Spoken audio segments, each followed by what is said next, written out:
It's his Okay. age. Time to let people know we exist. Oops. Probably should have the chat in front of me. That's a good thing to do.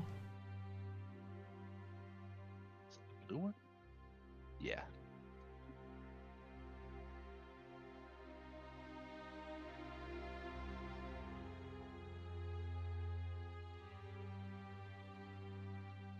My other Cornbidian games notebook.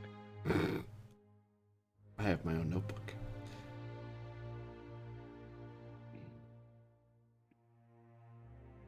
Well, my plots are very simple. No one needs to take notes in my games. Just so straightforward. I mean, yeah, you are technically right. It starts off normal, psionic bullshit happens and continues. You are technically right, which is the best kind of right. Yeah. Alrighty. Then, good. Hello everybody, I'm AD Springer, also known as Corbidian, and this is the Electric Metropolis video game tour, and today we are playing another episode, another mission, if you will, of the Great Continental War of the Setting Sun, a Fantasy Age 2nd Edition RPG. And where we left off, we were with our future heroes of the war in the summer of 17XX, and these students, Diego Borgia, Isabel Dumas, and Luciano Bianchi, had been sent on a mission to investigate a small church. Oh, I have a little thing here. I should probably read that, shouldn't I, everybody? Anyway, this is why I take notes. After driving away a pack of hungry, starved wolves that threatened the small party, the three students found themselves within the crumbling ruins of the church that they had sought. The devastation within was palpable, a grim reminder of the violent days of the Gallian Revolution that had torn through the land. Amidst the wreckage, they sensed the presence of a hidden group, numbering between 10 to 30, and uncertain of this congregation, the students decided to explore the catacombs beneath the ruined church. In the dimly lit catacombs, they encountered remnants of the past, relics of the deceased, and stumbled upon a clandestine gathering of Church of the Setting Sun faithful. These worshippers were being guarded by zealous defenders known as the Church Guard, individuals dedicated to the protection of sacred sites and the faithful. Although the church was not explicitly outlawed during the Republic of Gallia, it was met with suspicion and disapproval in the new era dominated by the Cult of Light. In this tense encounter, the students boldly demanded that the Church Guard disarm and surrender to them. However, the Guard staunchly refused, opting instead to engage in combat within the catacombs. Before doing so, they ensured the safe passage and escape of the unarmed congregants, leaving the students to face a formidable group of 6 determined Church Guard. To the astonishment of their future instructors and officers, the students, though loyal defenders of the Republic and not aligned with the Church, emerged victorious against the numerically superior adversaries. Notably, they displayed both martial prowess and compassion by taking prisoners from the Church Guard section, earning themselves a complex reputation, seen as both looters of the church, yet merciful in their conduct of warfare. With the defeated guards in custody, the students now stood on the precipice of the Grand Sanctum, the deepest and most secretive part of the catacombs, where untold mysteries and true adversaries awaited their discovery. And away we go to find them. This is a 12 threat game. Seems like this is a good place to reload before going forward. They can't see this part yet. But Load we all the can. guns. Everything's fine. So, the Isabel Dumas, future cavalry officer, has escorted and is holding in custody the various church guards outside and setting up a small camp. So she's unavailable. But hey, you fought everyone who was here and found yourselves alone and by lamplight, standing before... Well, there's many doors you haven't explored, but there is one large door that you've come upon, which you heard mutterings as they're getting out, that this, of the guards, you heard them mutter that was the Grand Sanctum door. You know that, even though you guys, neither of you are faithfuls, to put it that way, or adherents to the faith, at least not truly. Grand Sanctum is one of those words that you would have heard about. It's something that the average person wouldn't see. It's something only the clergy usually sees. But supposedly that's where church guard are anointed and given their raiments and muskets.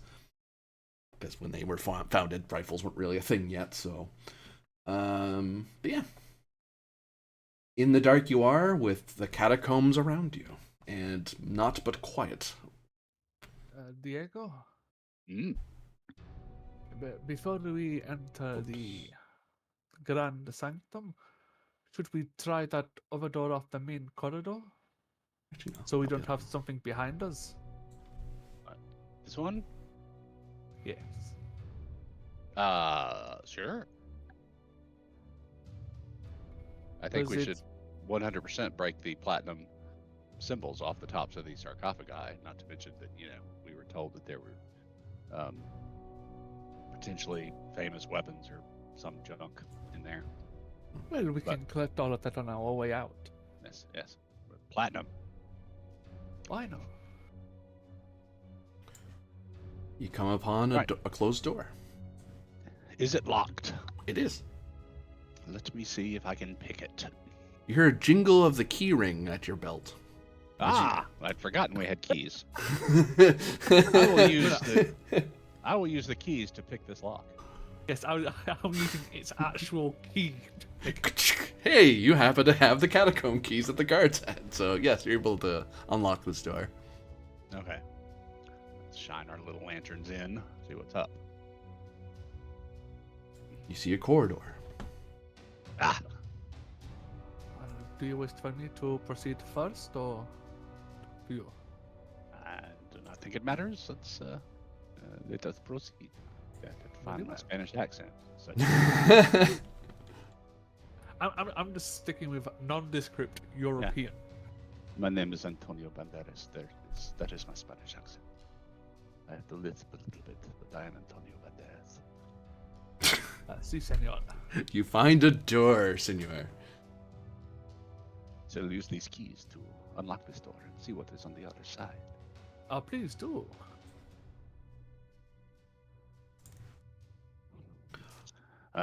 More dead bodies. I should have expected this. You find two sarcophagi, each marked with the at the tops with the symbol of the setting sun.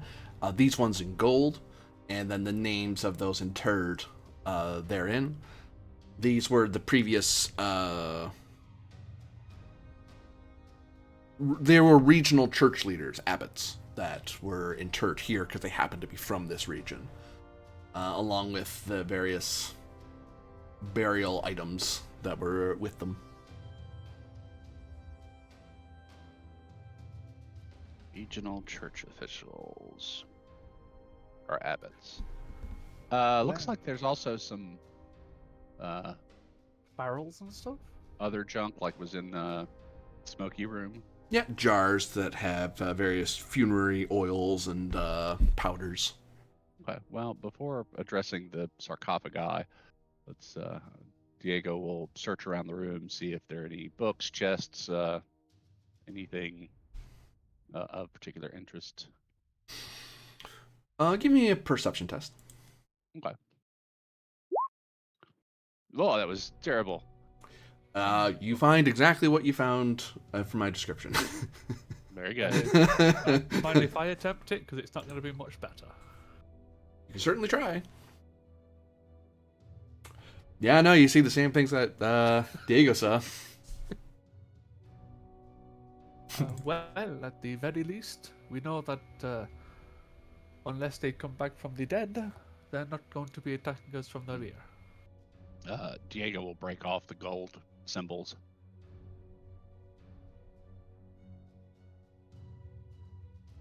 They feel heavy in your hand. Because they are made of gold or lead, we are not sure. What, painted gold?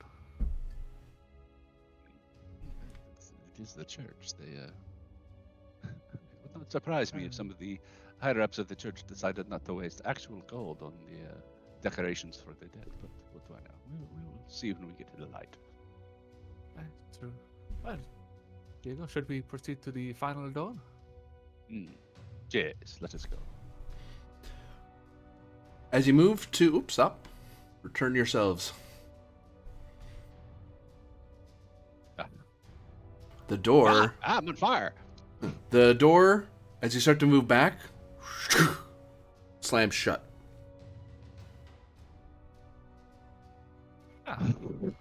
Oh no.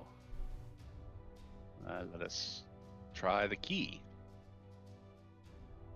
As you push the key in, you feel it impact something heavy. Can I use my tiny lantern to maybe get a look inside the keyhole? Perception or intelligence engineering, I suppose. Poor Isabel. The one time that comes up. I'm good at engineering if you wish for me to. Oh, excellent. Hey, got it. I can at least see what's in there. You peer in and you see it. It seems to be like some sort of metal plate that is dropped into the keyway, so it's actually blocking your ability to put the key in. There seems to have been a metal plate that has dropped into place. I don't think with that plate in place, I probably couldn't even pick it, right? Yeah. That would block the tumblers and everything. Exactly, yeah. It's pretty shallow even, like it's no more than a few millimeters away from the entryway. So the minute you put your head down, you look at it, you're like, yeah, no, that's... And as you kind of shine your light a bit, you can tell it's not just something that happened to fall in the way, it's something that dropped into place. Well, shall we try to finagle, or shall I try to lockpick the door in my own way? Let's see if we can not find... if you don't think you can engineer it open without breaking it down, let's see if we can't find something to use as a battering ram. I was just about to ask, where the lock is at the side of the door, can we see part of the plate in the gap? How do you mean? So you know how a door closes, and there's the mechanism goes into the wall? Generally, yeah. Like the deadbolt. Yeah, like a deadbolt. Is there any way we can see like the bolt or some part of the plate through the gap? Give me another perception test, see if you see it. Oh, Jesus. That's a basic success. Yeah, you see it, you think, and you shine your light around a bit, you get different angles with your lantern, like, yeah, no, you see it. Diego, could you hold a light about here for me, please? Sure. Yep. I'll stand in front of the door with my glaive, attempt to place it in below, and use leverage to lift. Strength. Would you take strength might? I would. Nice. Boy, you are a hoss. Yeah, I'm a strong guy.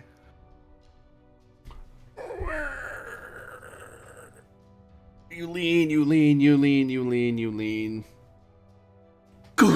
And you hear, and the door, part of the stonework next to you pulls away. You lean. I'll note that the wooden shaft of your glaive has cracked under the strain. You're not sure you could do that again with the glaive without shattering it. So, can we open the door now? That door will never lock again. As it kind of stands there ajar with the whole mechanism just broken away from the stonework. Let's go see if the same thing happened in the hallway door or not. I'm going to have to buy a replacement, or at least replace the shaft on this. Tale as old as time. Players struggle to get through a door. Hello, author. This door does not bar your way beyond the ability to open and close it. That is to say, you are able to open and close it. We may have set something off when I liberated the gold from the sarcophagi. We should be careful and block doors, particularly in the other chamber we found. I do have two throwing axes. We can place them in the doorways to stop it from fully closing.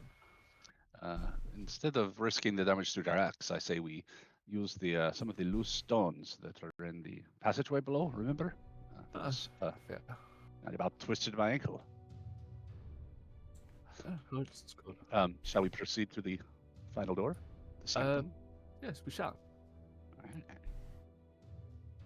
Well, even though we're still in the academy, you would still probably be my senior officer.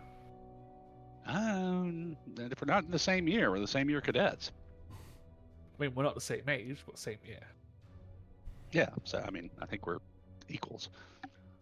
Well, Later, in school. at later, least. Diego will be very uncomfortable that you didn't get an officer slot even in the militia like Isabel and I did. I don't think that's fair at all. Let us proceed forward, my friend. See if the keys will open this door. Key. Oh, wait, I'll run back and get a decent size rock. Okay. You find yourself with a rock and a key. And I'll pass the keys to Ciano. Thank you. And I'll attempt to find the right key. You're able to find it without much effort. Open sesame. I did not know you spoke Musculani. Yeah, many things you do not know, friend. Oh, Whoops, wrong button. This one. Boop, boop. And inside, your lantern lights pale to the roaring fires that surround a large tomb. And surrounding it are four individuals cloaked in almost blindingly white robes with light blue piping along the edges of their hoods and cuffs and the hems of the robe as they barely lift are off the ground. The four of them turn to look at you at the opening of the door.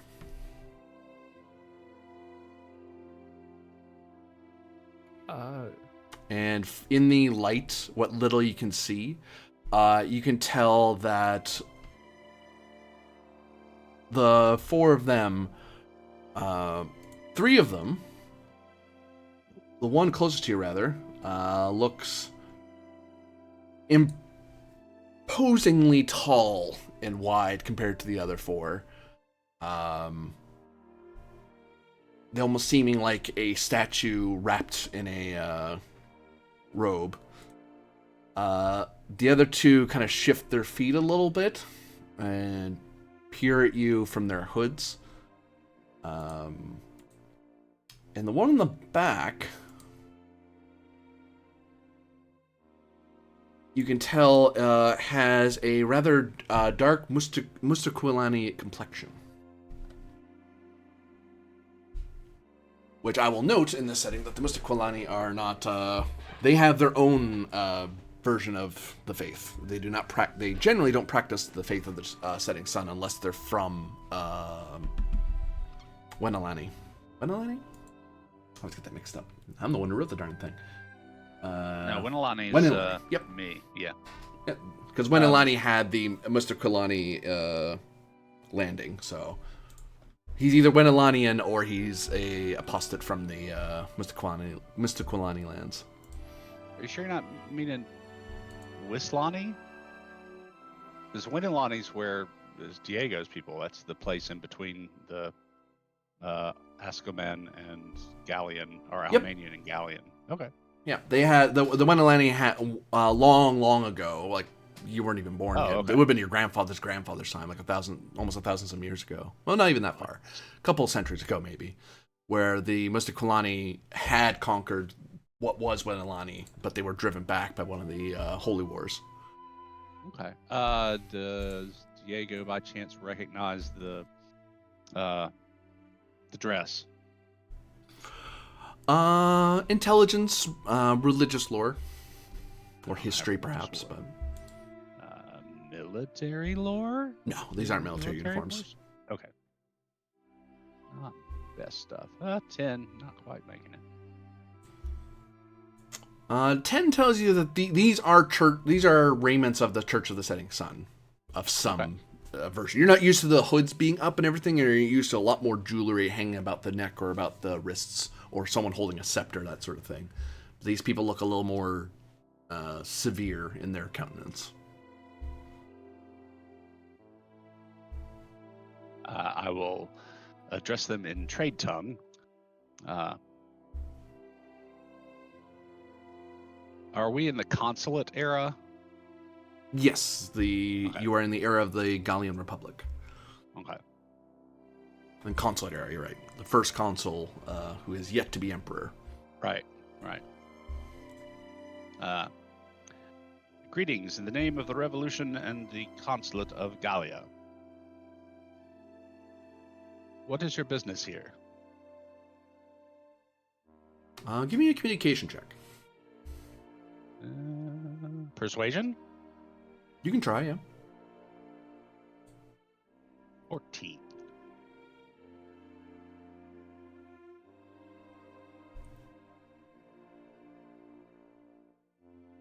They gaze upon you in silence.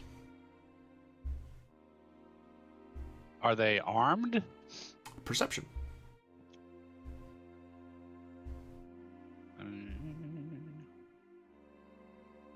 17. Glancing about them, the big man has hidden down the leg of his robe what seems to be a club that's as long as his leg. The two watching you more furtively are standing in such a way that indicates that they probably have some sort of short blade or maybe pistol on them. The one in the back doesn't show any signs. It's kind of hard to see him behind the thing like that, but he is standing in such a way that it looks like something's hidden at his feet. And he's very concerned about its condition. And there seems to be some sort of bracer on his right arm.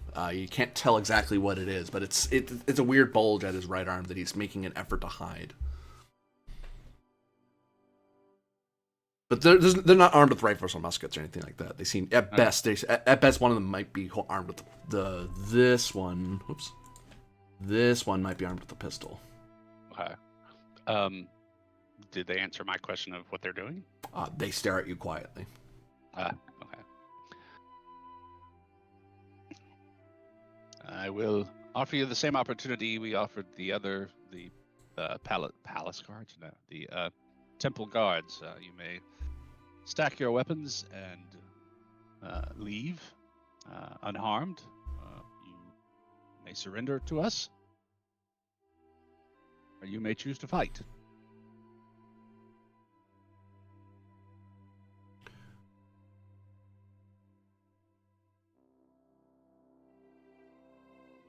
But we have orders to secure this temple and clear it of any counter-revolutionary forces.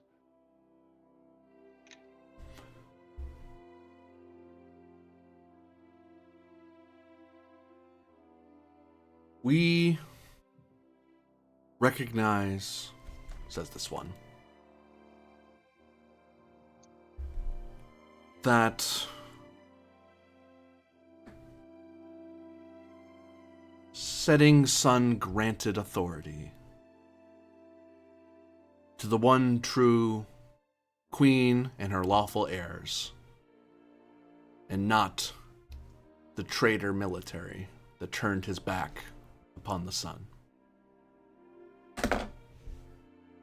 The sun, which was the largest single holder of wealth in the entire kingdom, although not its country priests, of course, but its bishops and abbots, which has oppressed the people for generations. That setting sun? Those I who have no. cloak themselves in shade and shadow will met their end. But this place shall be held sacrosanct, and not violated by those who hide from the sun's judgment. You're a bit late on that score, my friend. We would ask that you value life over place. Do not force us to follow a path where someone will die. As the sun so rises and brings us the dawn, and shines upon us on the high noon, all things set before the sun. If this be our time, then it be our time, but it need not be yours. Your companion there seems very concerned about whatever it is at his feet. I'm willing to let you leave with whatever the hell that is without any questions and go about your business elsewhere, but we must secure these catacombs in the church.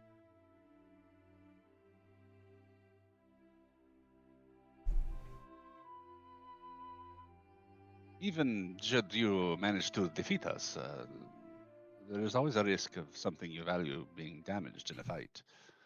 Why risk it when you can avoid it? I don't know what accent this is, but there it is.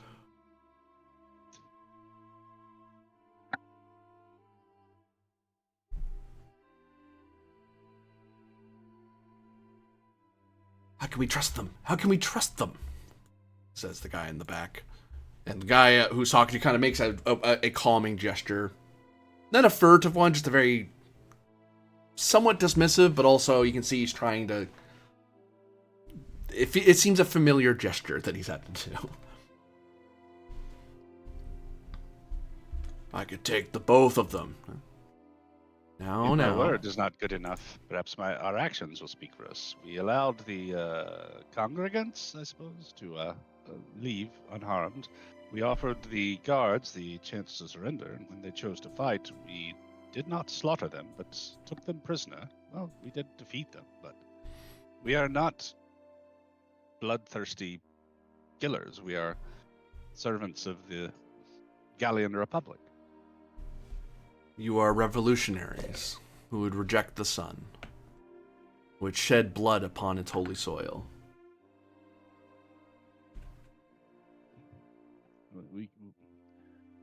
If you wish, I am happy to argue politics with you over some coffee one day, but the fact of the matter is, whether this place falls today to us or tomorrow to a regiment, the revolution is victorious, and this place is no longer what it once was.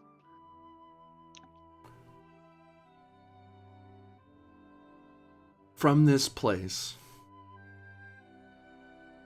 we hold not the place, but the artifact. And when he says the artifact, the other three kind of look at him like, what are you doing? And he just talks over them. We have an artifact for which we are sworn to protect. This vessel must be, if it cannot stay here, then it must travel in a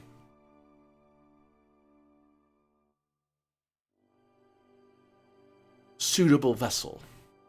And it must be not submitted to the cult of light, as it claims itself, and be left to be entombed and interred elsewhere.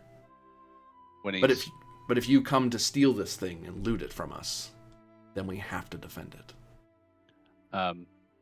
Is he talking about this? Is he like... He seems to be, yeah. He's not... a sarcophagi? You can tell they're in a... After he highlights the fact, you can tell that they're in a very guarded position around the altar. Okay. You can see that the thing that they're standing over, it looks larger than any other sarcophagus that you've seen in this entire facility. And it seems to be latched shut with long metal bars of iron. And that each of the bars have a padlock. From what you can see, there's at least one padlock in each that are very intricate. But But the thing itself seems to be much like the other things in here, made of stone. Or marble, perhaps. I look at Luciano and shrug as in like, I don't particularly care about whatever the hell's in there. Yeah, Luciano will nod.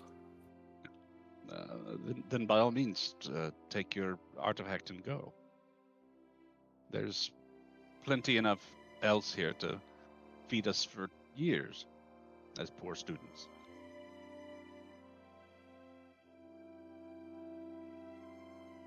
And with the capture of the temple guards, our reputations among our instructors will already be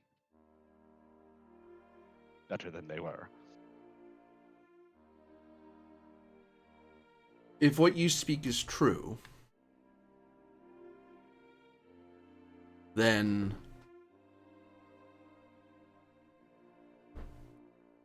find yourself in the company of abbots and return to us a chest of their worth, and we'll use that as a suitable vessel. Company of habits, a chest of their worth. Yeah, the room we were in. Right.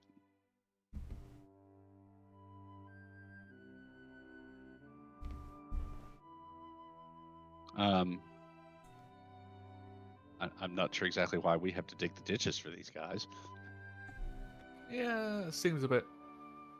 Yeah. You can take your sarcophagus out, but you can also fetch your own box. Sorry to say that again now, but the GM was coughing. Oh, sorry.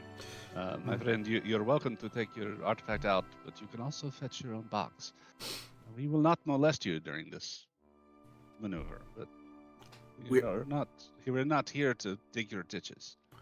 We are sworn not to leave this altar unattended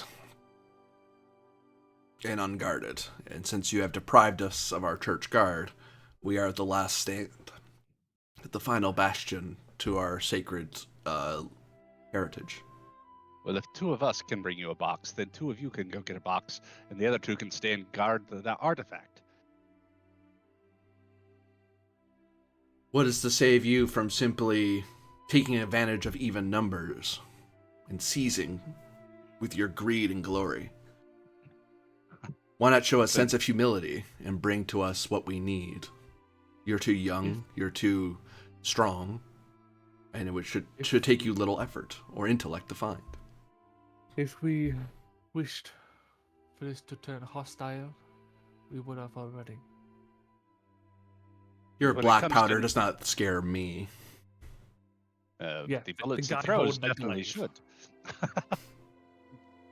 In any event, if we were worried about the issue of numbers, your guard would still be here, and we would not.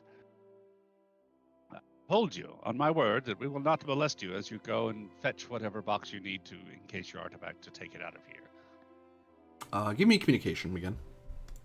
Persuasion? Yep. 11. You do have 2 action points.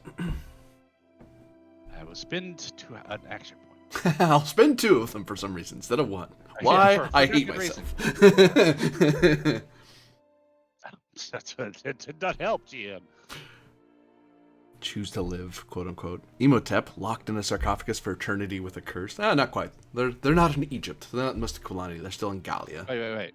Is Imhotep's babe somewhere around here? No. Wait. What about Rachel Weisz? No. They stare at you in silence. You who who mockingly wear the Gallia's colors but claim revolution, are short but a cockade of your violence to truly convince us that you are but a shatterer of history and pilferer of holy things. There's nothing to trust of you without your show of humility. Oh, well, do not mistake me, Senor. We will loot the rest of the church, but we're willing to let you take whatever this is out, without being harassed or otherwise. inconvenienced. But we will not. We are not servants of the church, nor have I ever been a servant of the church. The church can serve itself. You seem like big, strong boys. Go and fetch your coffin. Or whatever. Chest, box. We will not be moved. Luciano's just gonna look at Diego. You see him close his eyes and like sighing disappointment. Tap his glaive twice on the floor. It's like, Yeah, it's true. We really tried so hard. All right. Let's. Well, I guess we have to do initiative. Yeah. Okay. like obviously we've not hit the persuasion roll, but we've given them every chance here. Right. And that is what you'll say, sobbing into her pillow. Give me initiative or dexterity. Sorry. You wanted to send the result of this roll to the turn tracker, but no valid token was selected. Okay, sorry. It also helps I have to put up the turn tracker. Well, it would still pop it. But... There you go. Pop up. And then I need each of these guys. 1, 2. Yeah, unfortunately, some people just won't help themselves. Yeah, I really don't understand these guys. I mean, it's religious zeal. Some people you just can't help. That's fair.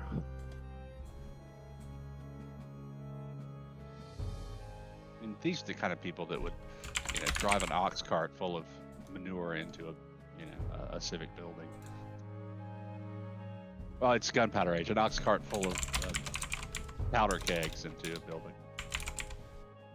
Yeah, these are the type of people who would sit themselves in a road just to stop oil.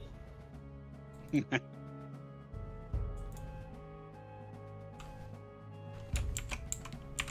mean like lantern oil? Why would anybody be so concerned about lantern oil? Oh wait, no, this is... There are plenty of whales in the ocean. Some people are just morons.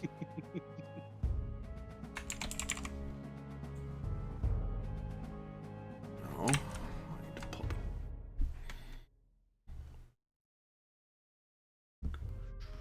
Now to roll their initiatives.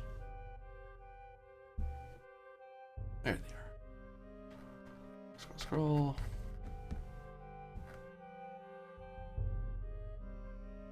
And I'll note that depending on what people had chosen for the secrets they learned over the last week, was going to change what these guys used, so what they were capable of. So, I hope you chose well, Luciano.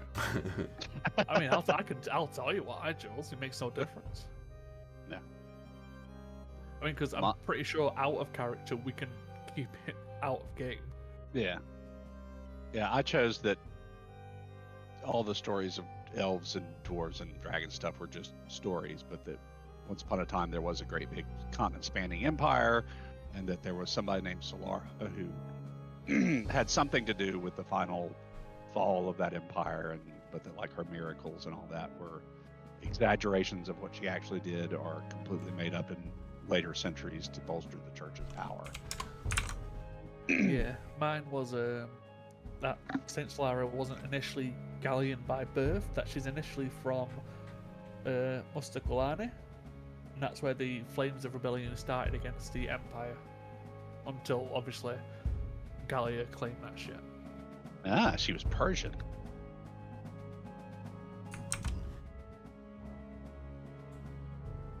And that explains the Mustacolani guy.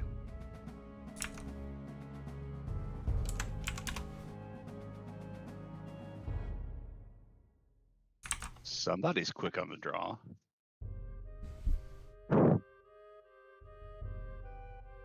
Jesus, an 18. Yeah.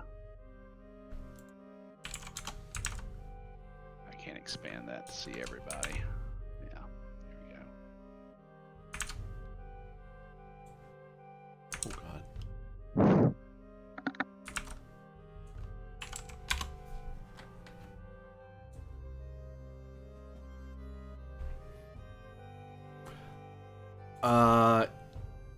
you begin to move and ready the weapons to hand.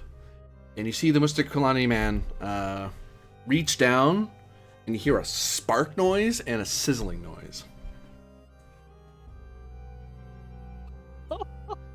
He's throwing a bomb.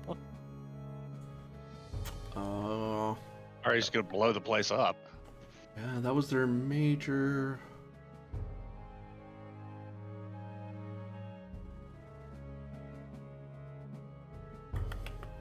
With my minor...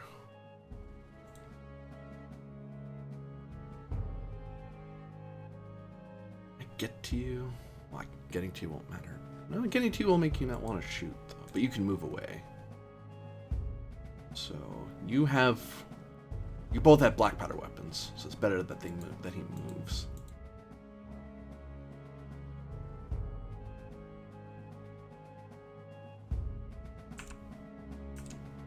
Yeah, they're blowing something up.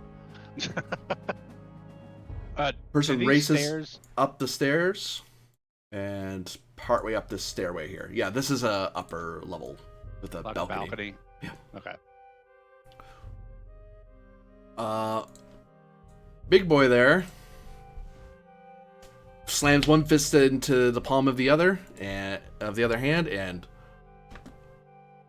I'm gonna rip your head off. And he just stomps towards you. All right, Henry Cavill. Yeah, he just reloads his arms. Right. Yeah, it's a major action to reload his arms, though. It's very annoying. I mean, it's ridiculous, but it also looks cool as well. As I recall, he kind of did it on a whim, and then they're like, no, keep doing that. He's like, doing what? The thing, the arm thing. Oh, okay. I was stretching. He probably did to shoot his cuffs up out of the way. And he, from his robes, he pulls out a rather a two-handed maul, and he charges towards you and brings it down onto you, or tries to anyway. You can even hear the metallic click-clack as it pulls away from the latches that was holding it to his leg.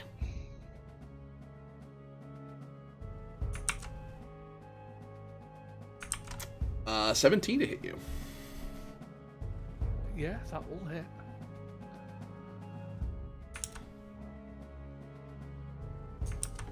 I forget, armor just reduces the damage. Right.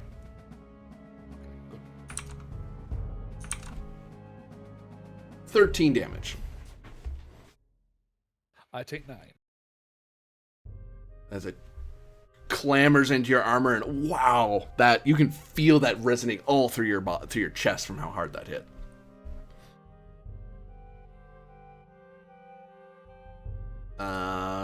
Then this one in the back steps away a bit, takes a tiny bit of cover behind this pillar, and pulls from his back a pistol and levels it at Diego. Bang!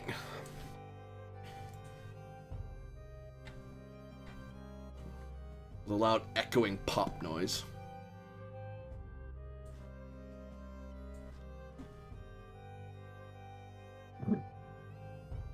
15, I believe, hits you. Yep. That's 2 above.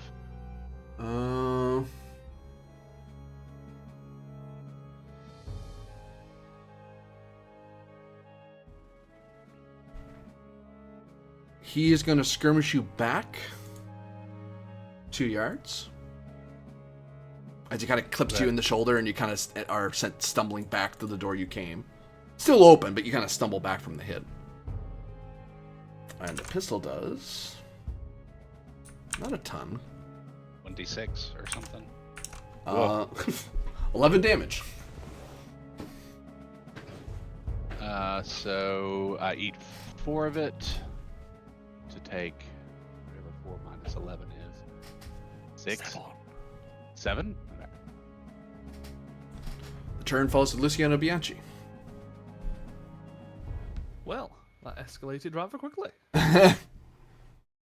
I am going to take the minor to aim with my glaive. Okay.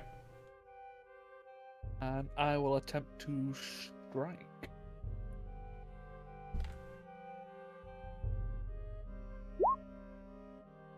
I'm going to action point. Oh no, what does aim give me? +1, so 9. Oh, okay. I didn't highlight it. How do you aim with a glaive? In Fantasy Age, with a minor action, aim is either aiming your shot or you're taking time to make sure you're finding the opening that lets you hit where you want to hit. 15 certainly hits. You have 5 stun points. I'm going to Mighty Blow and Lightning Attack. Okay, resolve the damage for this attack.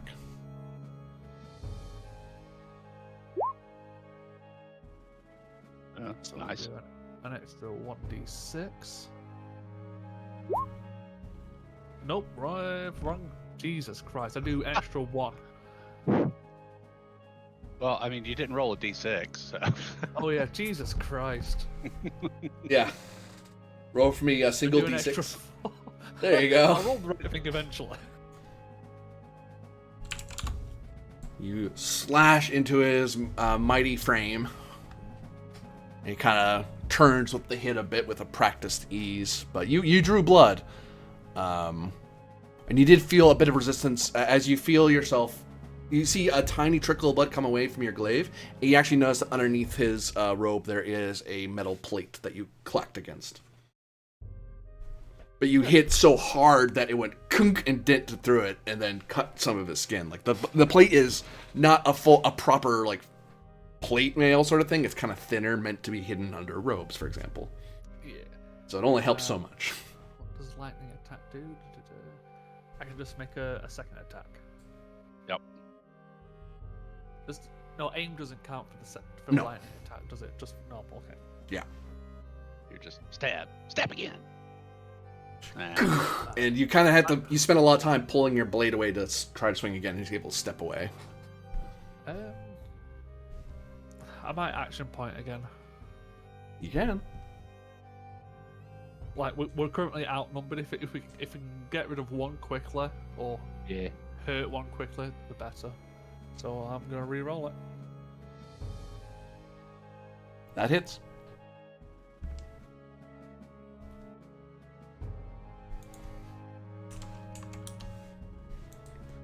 You slash, pull away, and then you kind of bring the shaft of your weapon up and baff him in the chin, and he kind of stumbles back a little stunned.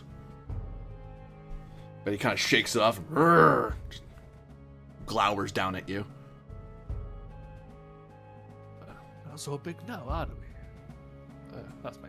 Diego Borgia. Hey, I have just enough movement to make it over here since I'm a speedy guy. It's What's like your speed? 15. 15? Yeah, you can totally get to like here, yeah, or so. Do you want to run over there, or? I think I can get closer to that. Let's see. Cut it close there. Q. Yeah. Yeah, so I want to get... wrong thing. Thank you. And see what this guy lit.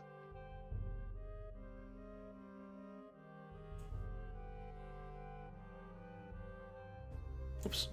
Let's put this on this layer so I can mess with it without messing with their thing.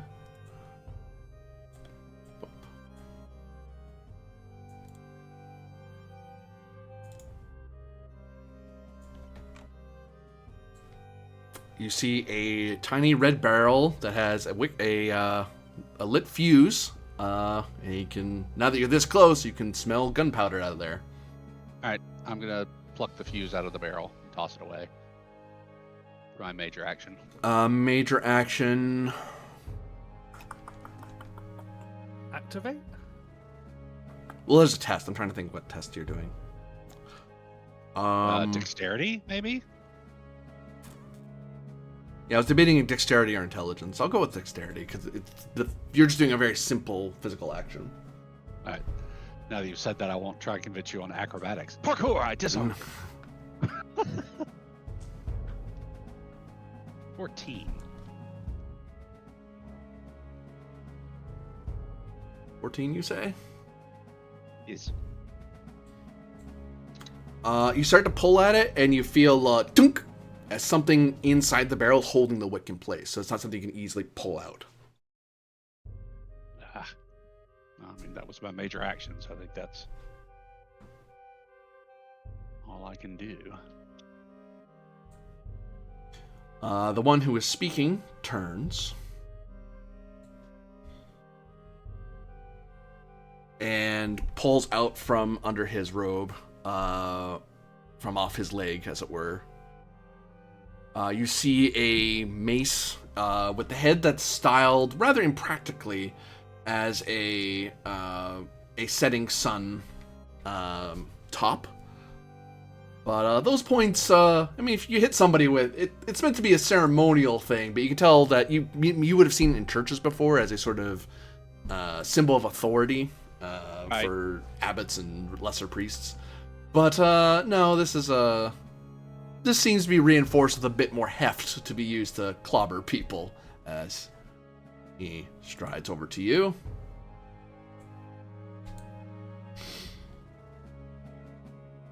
You heard the word and did not listen, and thus your sun shall set. And he swings at you, rather calmly.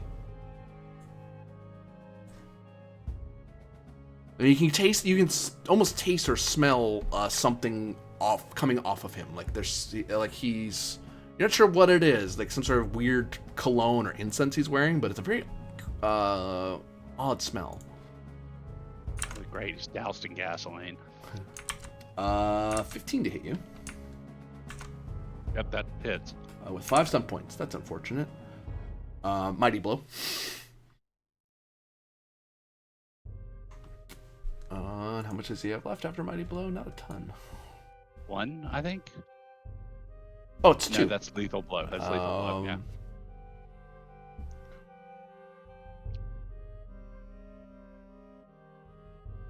Mighty blow for 2. And you need to make. He spends 2 of it to grab you. He swings with one hand and then he moves to grab hard onto your body to hold you close to him so he can keep hitting you some more. But this is an opposed accuracy roll. He doesn't automatically get to grab you. He gets to try to grab you. Yeah, my accuracy is okay. Not that great. I think I will spend my last action point to reroll.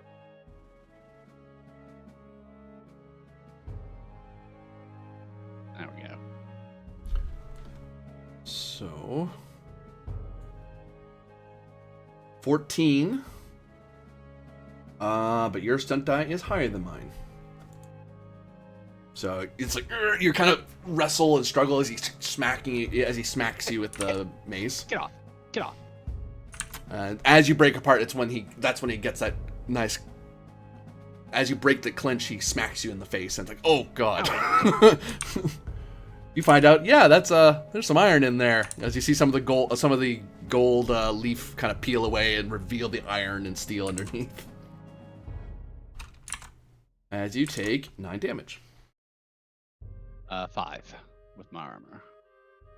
As you're able to kind of bring up your shoulder and kind of like you're able to kind of make the blow deafen a little bit. Yep. The guy up top. Oh, a round has gone by.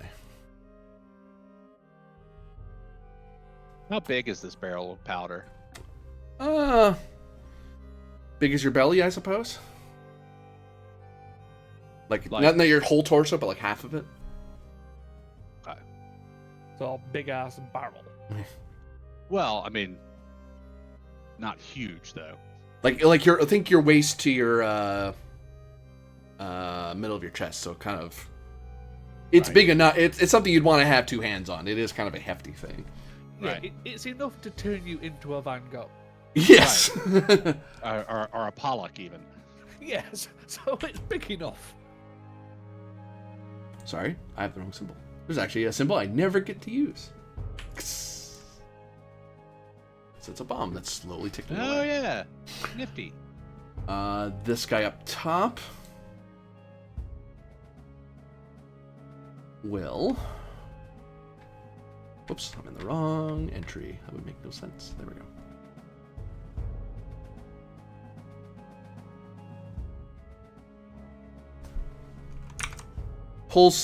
Comes up to this balcony and pulls something out of the robe and then quickly flicks their wrist. And a knife whistles through the air.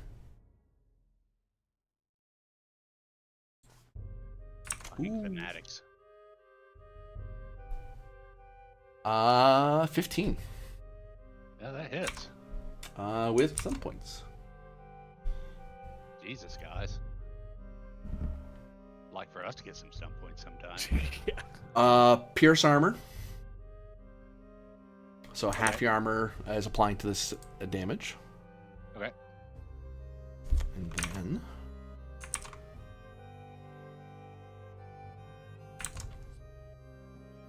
8 damage from the blade. And then as it sinks in a little bit, or scrapes a bit of your skin, you can feel this intense burning on your right arm. Just absolutely painful. As you take an additional 10 penetrating damage that ignores all armor. Okay, so 8 to begin with, which is down to 6. And then 10 that ignores armor. That's unfortunate. Yeah, I think that's just rocked your day, hasn't it? Yeah, pretty much. Big boy. He swings. He plants his feet, takes good aim at you, and swings his maul at you. Even with his bonuses, he is pretty strong, but that's a terrible roll.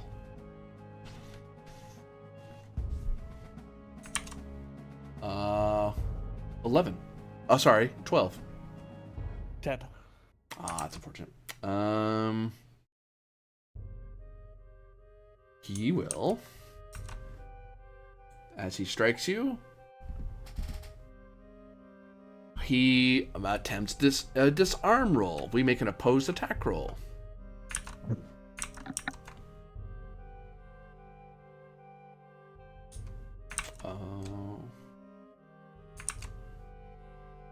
10. So 7. Yeah.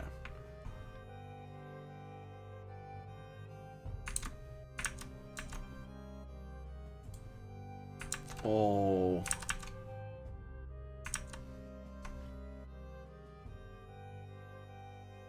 There's your turn.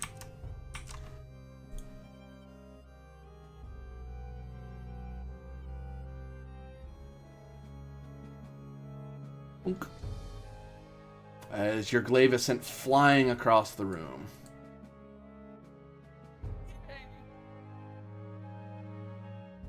Those of you watch me on camera, I am holding my finger against the screen so I don't lose where I put it. Because I will forget the minute I look away. We are fucked.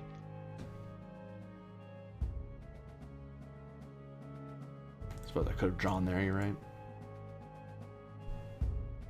Dunk. And heck, still gets to do damage after all that. How many do I have? 2. Yeah, he had to spend all of it to actually just hit you to do that. So he just does normal damage of 13. -4, so I take 9. This guy reloads his pistol, and he'll move to about here. Luciano Bianchi. Well, I'm going to Henry Cavill, and I'm going to load my arms. Okay. And I'm going to beat the ever living shit out of him. You're gonna try to punch him in the face. Yup. So, Fighting. yeah. Like I said, I've not put it on this week. God damn it. I wasn't expected to be disarmed. Oh no. Oh no, hold on, before you do that. I do. It's accuracy brawling, isn't it? Yeah, I just realized I don't know if you're even proficient in brawling. I am. Okay, never mind. That Brawling, heavy blades, black powder, axes, and polearms. good. Yeah, that's why I wanted to. I was like, oh god, like no, he's okay. Good. Yeah, it's a brawling's accuracy. Yeah, figure that one out.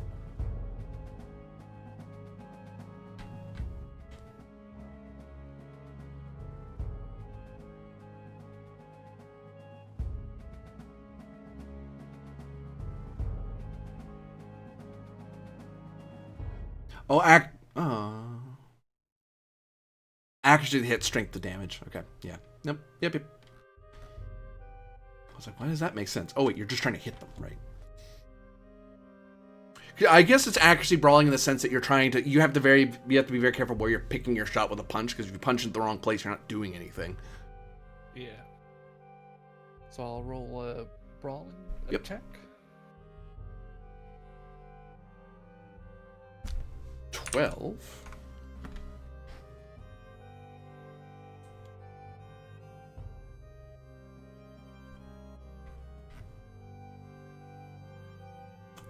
Hits. Okay.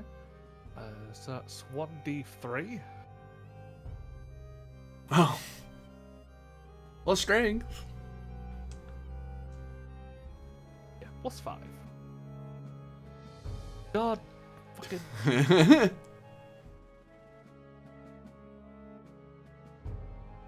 /R.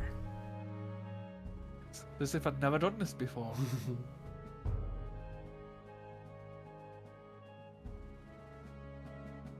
6. You slug him. He glowers at you. Diego Borgia. Oh, So- wait, I forgot a minor. Oh, you have a minor, sorry. I'll put my guard up. Increase your defense by 1, I believe. Yes. Diego Borgia. Does Phage have like attacks of opportunity if you move away from somebody you're in melee with? No. Okay.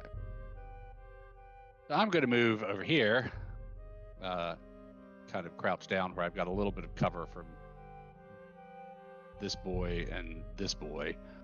And then I'm going to minor readies, which is basically set down my rifle and draw my sword and use major actions to cut through the fuse. All right, how long is left on this fuse? Do I judge?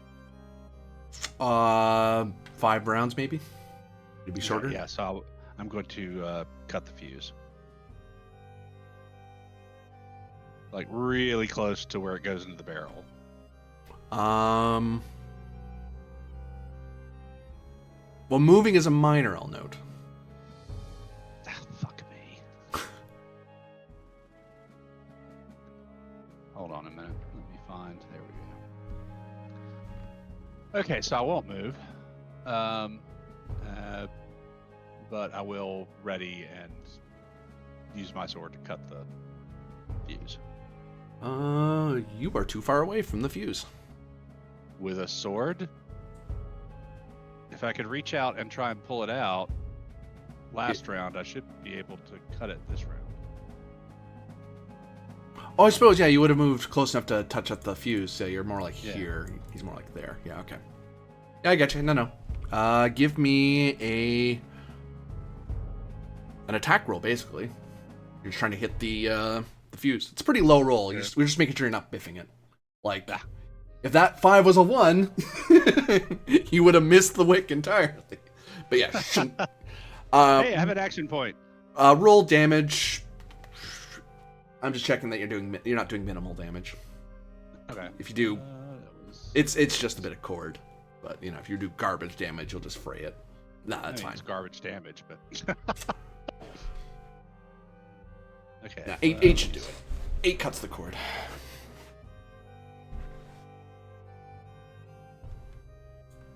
Okay, there are combat stats. You could boost skirmish. Yeah. Yeah, I could skirmish the barrel. Good. Yeah.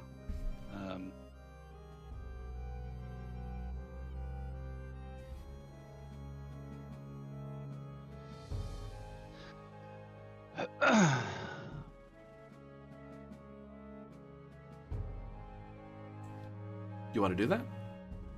Hold on, I'm reading through stuff. I'm not good enough where I can kind of know off the top of my head all the stunts yet. Yep. Yeah, I guess the best thing is to get my ruler.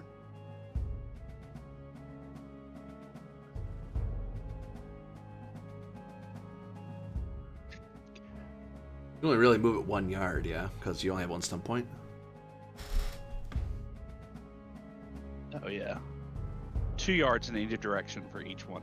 Oh, you're right. Sorry, I should have knocked you back further. Not that it mattered a ton, but still. Yeah, I'm gonna skirmish it into this guy's knees. Dunk. Create some sort of. It's a little bit of something he has to deal with before he can smack me again.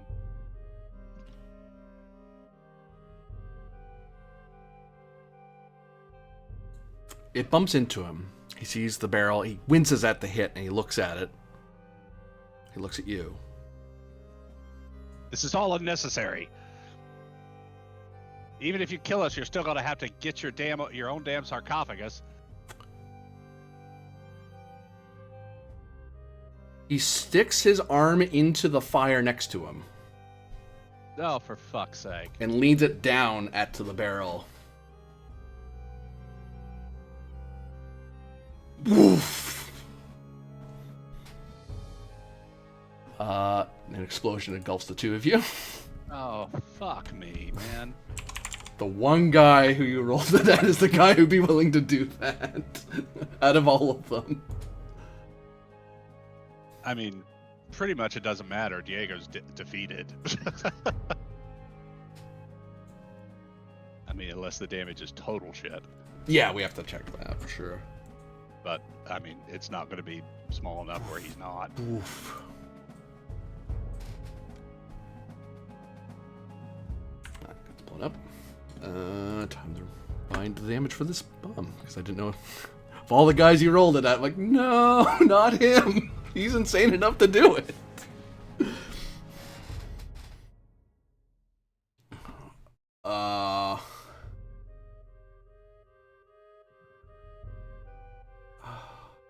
I like how I get the beefy nut job and you get the fucking suicide bomber. Oh my god, this is gone totally to shit.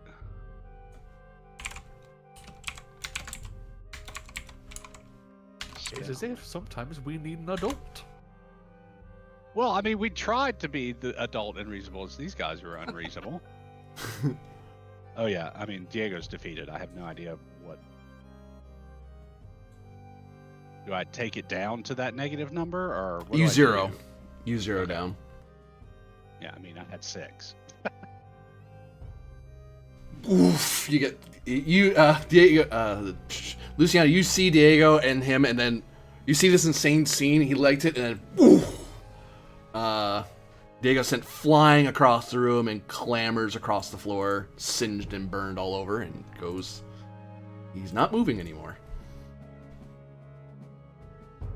And the guy across from him also is not moving. Well, that seems like a problem after I deal with this problem. I'll also note that the thing they were guarding is shattered. Whatever was in there is now destroyed, and you can see some things burning amongst the rubble. And actually, I will note if anyone was left on in this area, they would have been hit by the shrapnel of this thing exploding. But everyone's pretty far away from it. This guy stares at the explosion. He makes a gesture across his chest, and then leads to these doors.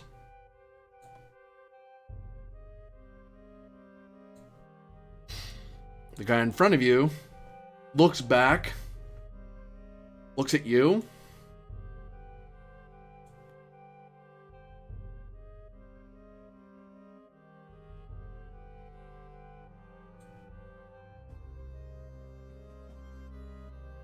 he hits.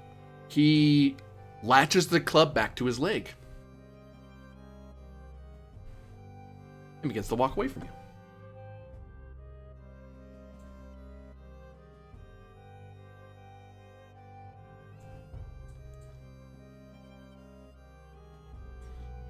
The guy with the pistol stares in shock.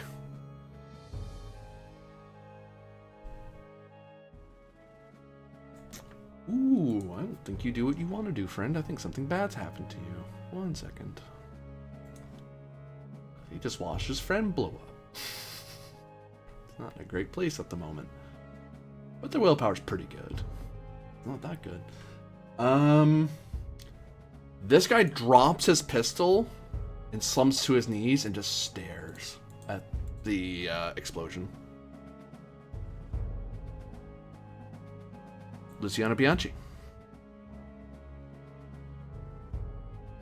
Well, if he's walking away, that's fine by me. So that's my movements. Okay. Essentially, I'm trying to move, pick it up, and get as close to. How far is he in distance? 18. Yeah, he fits within range.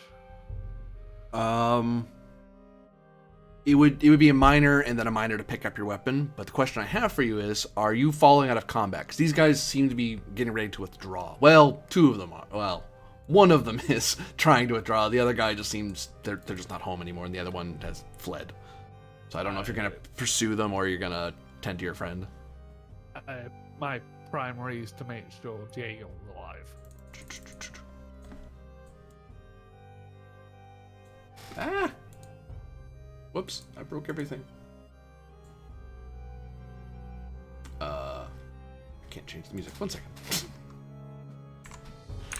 Hold on, everybody. I broke Roll20 somehow. And it came back the minute I hit the reload button, because, you know, my luck.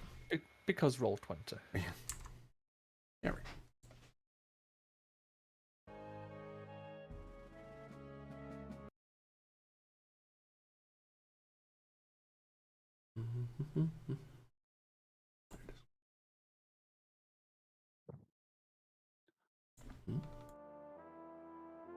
There we go. So, you rush over to Diego's side as the three of them. The big guy picks up the fallen form of his friend, puts him over his shoulder, and just walks out the back way. Oh, I didn't know there was a back way. But those Yeah, are doors. Yeah, like I said, I don't really care about them. I'm more focused on seeing if Diego's okay. You look over Diego, and you can see he is very badly burned and pocked all over. From his armor is shredded from the shrapnel of the wood and stone. But you do your best to see if you can rouse him, I presume.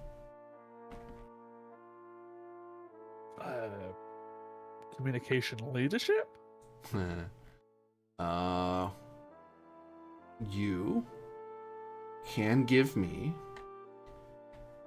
$50 for the DLC expansion pack, Healing Your Friends. It's the only way you can bring back your 0 HP people, otherwise they just die automatically. No. Oh, he's dead then. Give me an intelligence check. Engineering? No. He is not, in fact, an automata.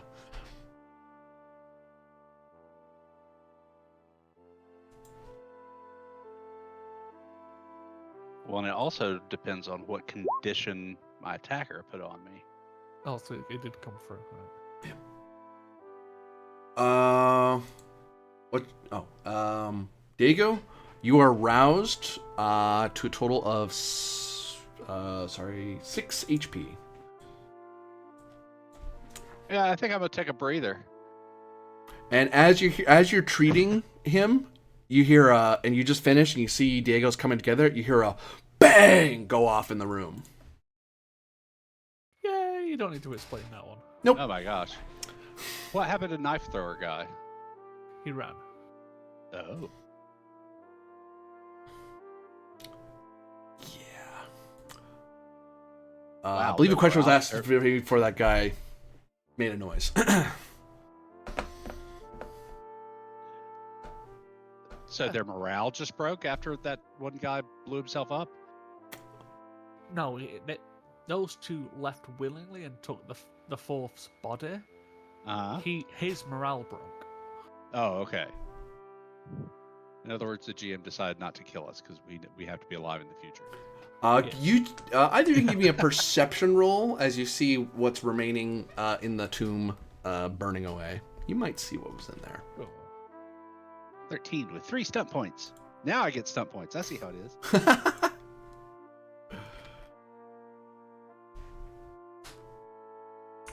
For the briefest of moments, Diego, you see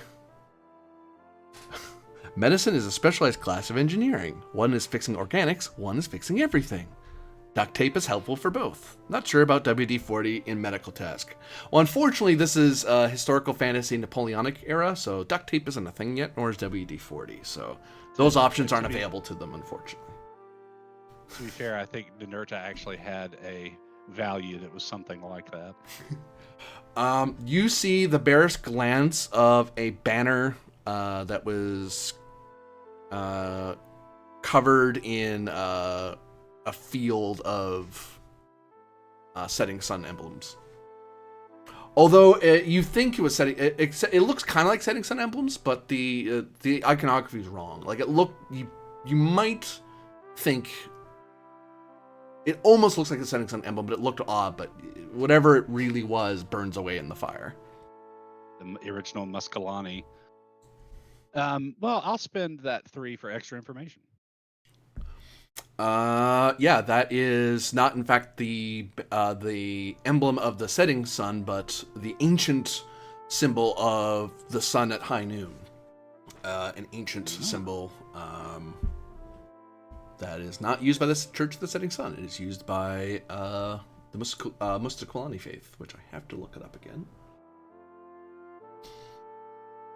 Is there enough of it that if someone was to like throw their hand in and grab it, that there'd be some of it left? Path of the Sunblessed, that's what it is. You would have to give me a willpower courage check to stick your arm into the flame. Because you're going to take damage, so you're willingly sticking your hand to a burning fire. I'll attempt it. 14.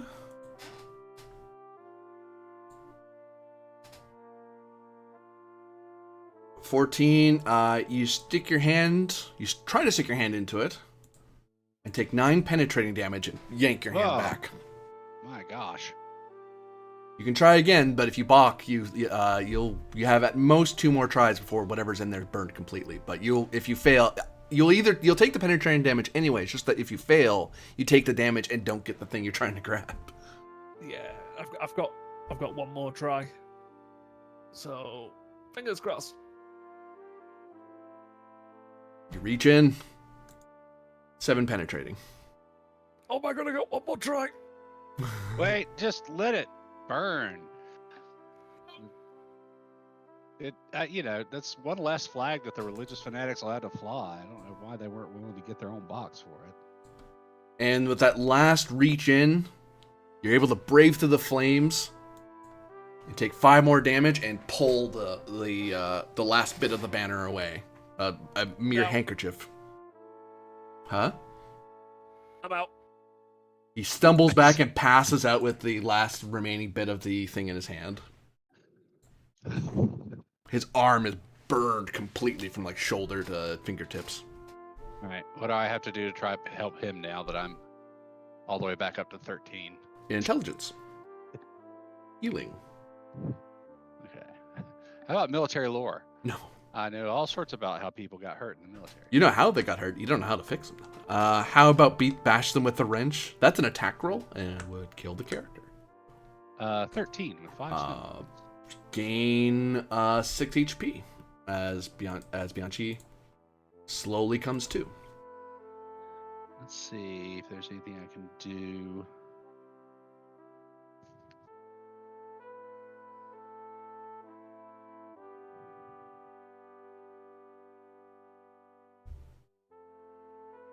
Seriously, I got 5 sunk points and nothing to spend them on.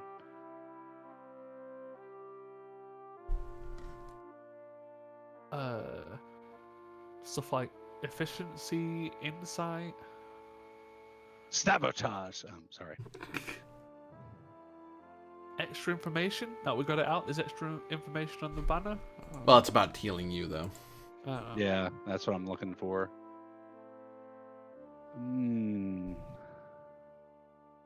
Efficiency only means that it didn't take as long to heal you. Just trying to see if there's anything I could do to boost the amount of healing. No, that's the realm of talents.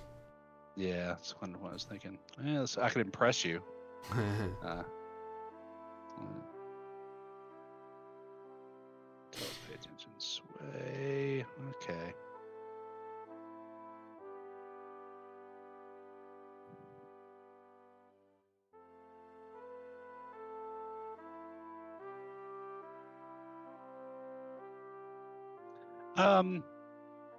I guess I'll spend 4 of it on ready for action just in case Billy Bob comes back. Fair enough. You wait at the ready as you heal him, and he slowly rouses. Yeah. And I'll no, that doesn't give it to him. I will note that between the two of you, Bianchi now has a well, you both have new reputations due to your injuries. The Bianchi is marked by fire.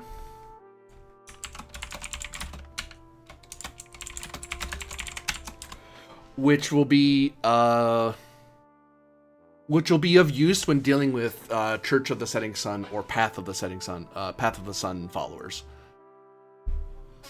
Sweet. Because there's an old rite that no one does anymore because it's the 17XX. Like, people, it's been a few centuries. People don't do that stuff anymore. But once upon a time, people scar themselves with fire to show their faith, and you kind of unintentionally, or well, not intentionally, but you kind of, especially when the story comes of it, of how did you get it, you got it by grabbing a piece of the true banner. So the story behind the burn kind of gives it an extra bit of reputation. So it'll help you with whenever talking with, communicating, at all, with church followers. Or Path of the Sun followers. For Diego Borgia,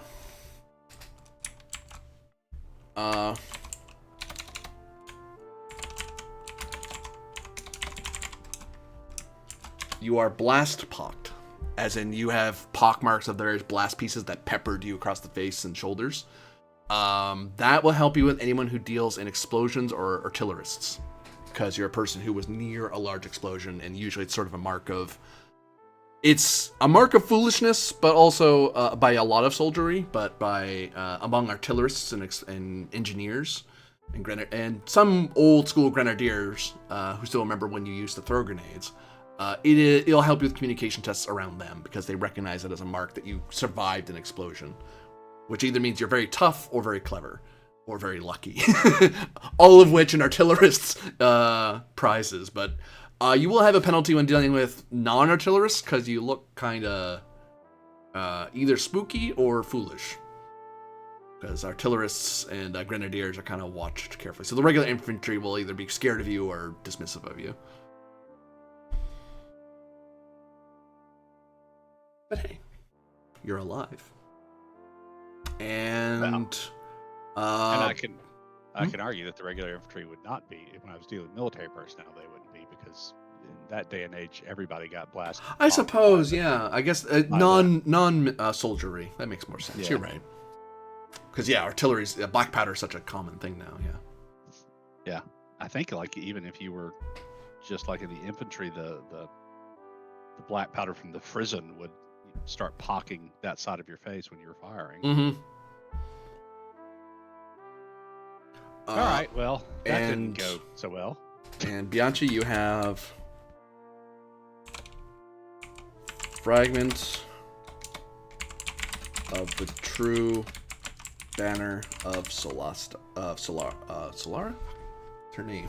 I kept changing her names. I keep forgetting what it is. Solara, it's Solara. Solara. Solara. Saint Solara. Sorry.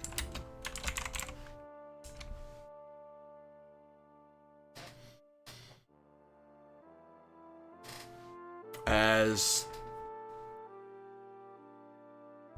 in later times, upon study, you will learn that this was the banner under which Saint Solara led her armies across the sea to the continent.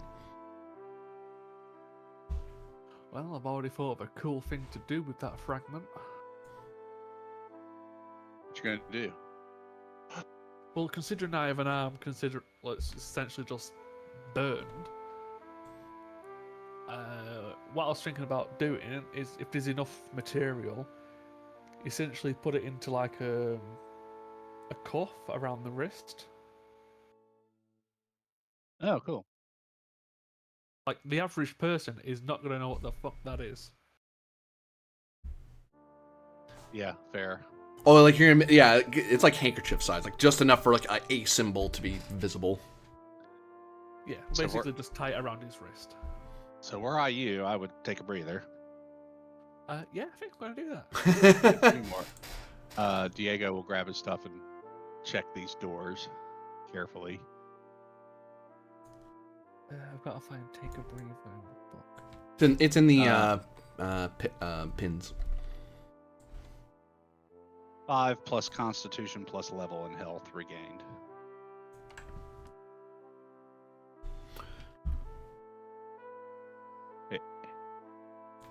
In this chamber, as you open the doors, you see an emblem of a winged version. It's one of the more militarist depictions of Saint Solara. Saint Solara is usually shown as a welcoming, a shepherd of the lost to the setting sun sort of emblem, but the more militarists might have her in the wings of the sun behind her with sword in hand charging against the Empire Magi, and that's this depiction that you're seeing. But decorating across the walls, you see that the walls are adorned with intricately carved murals and inscriptions that show various people in long flowing robes across camelback and holding high banners, charging toward what seem to be steel and ironclad soldiers with huge tower shields and sharp, straight swords. And you can see that it shows at first the angel before you, as it were, Saint Solara standing tall and rousing these soldiers together. Another panel shows her battling in the midst of a blazing sun in some desert somewhere. And then you see a depiction of her and many leading a group of ships across an ocean.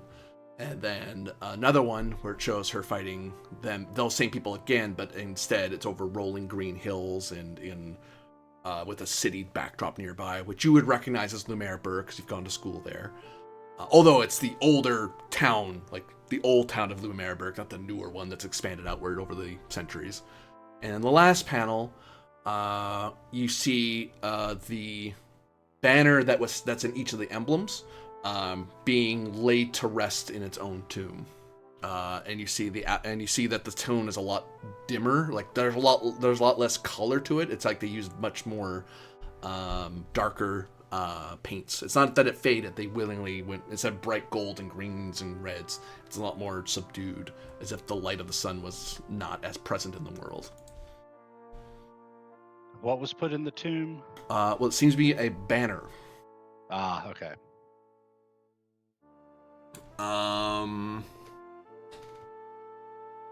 And you can see in the pictures that these seem to also, looking at the soldiers that you would recognize as Empire of Magi in that sort of old statue sense. You see no spells in hand, no staves, no sparks or anything. It's people in uniform, in armor with swords and shields and all that stuff. And you Well, see that the depictions of the wings and stuff seem to be less. There's things that look to be real, like their clothing, their swords, the banner. There's a certain coloration to it, but even the wings that you see on Saint Solara, they seem to be. They're obviously some sort of. They're not attached to her. They seem to be like additions of light, which seem to just. They're more like highlights that this is Saint Solara. This I'm focusing Right. the artist trying to focus you at that person. like halos in a painting. Yep. But you see no dragons, no elves, no dwarves, no orcs, none of that on this depiction. And you can see that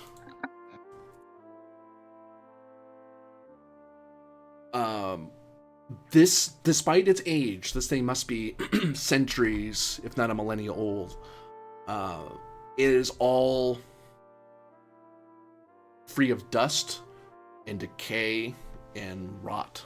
This room is devoid of torchlights, but you see this place, compared to the rest of the catacomb, had been kept immaculate.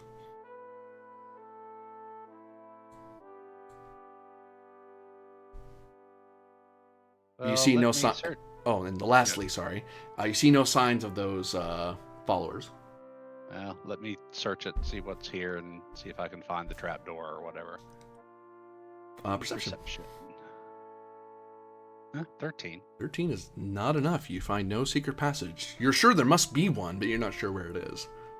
Okay. Find anything else of... Oh, go ahead. Find anything else of interest in here with a 13? You see there's a chest in the corner and various jars full of... from opening them a little bit, you can smell a faint sense of incense. And... Okay. Some sort of very irritating smell that you would recognize as a sort of like a bleaching or cleaning agent of some kind. Fair enough. Is the chest locked? It is. Let me see if I can't. Do any of the keys fit the chest? Yeah, the ones you've used for the doors don't work, but eventually you go through the ring and you're able to snap it open. Okay. And inside, you find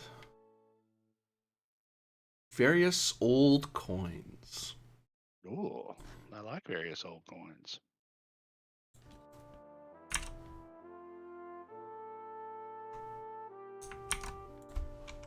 $800 silver pieces. 800? Hold on. I was right, 800. So that's a lot of coin. And it's all stamped. It's all stamped in the Kingdom of Gallia face, and you can see it actually has the face of one of the first monarchs of Gallia. Hmm. Alrighty then. I'll go back and report to Luciano with the. See if showering him with silver might make him feel better. Certainly makes me feel better. I'm sure there's a trapdoor in there, but damned if I could find it. Well, I very much doubt either of us are in a position to give chase. Well, it'd be interesting to suss out the final passageway, though. In the meantime, I say we loot this place. Well, if no one else is going to impede us, let us take our time and do it carefully. I swear I do not understand religious fanatics. All they had to do was just go and get whatever the hell it was they wanted to carry that damn flag in. And they could have gone. They could have rolled it up. Rolled it, folded it, put it in a sack, and left. Tell you one thing, I'll never try to talk down somebody in those kind of robes again. I think next time we go with the more severe option. Hmm. Considering they blew you up. They did blow me up. Did you see that guy? He put his arm into the fire and lit the thing on fire. Some people are just batshit crazy. Who does that? Fanatics. That's I who. mean, even lunatics are smarter than that. Hopefully, we shall not fall to that type of religious fanaticism in the future. Does this guy have a fairly nice pistol? He does.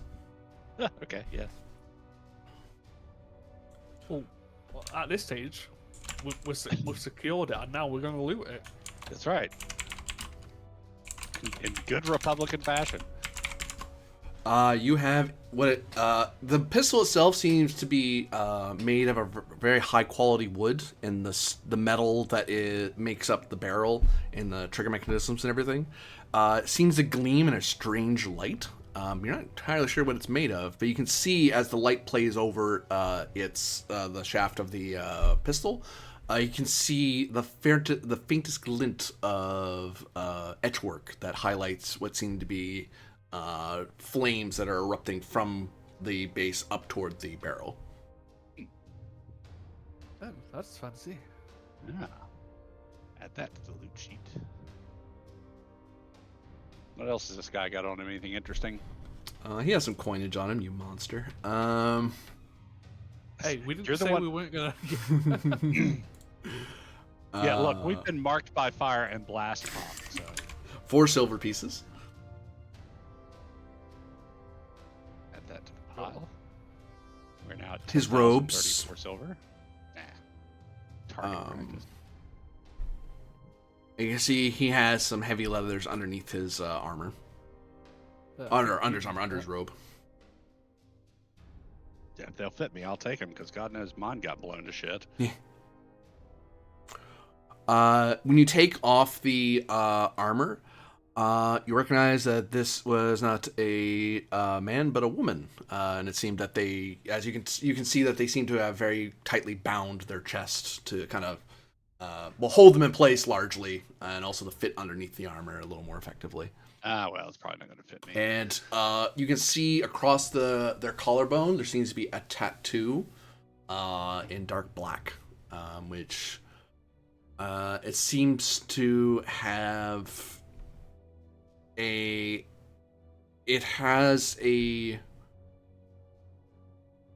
sun symbol that's on your from the true banner, and you can see on either side of it what seems to be the setting sun emblem, which you'd see all over the place, and then there's another symbol that you're not familiar with, which one would suppose must be the rising sun.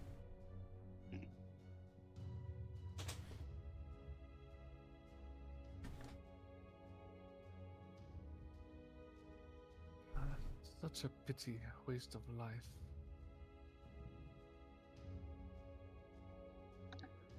Well, they chose this. We gave them every opportunity.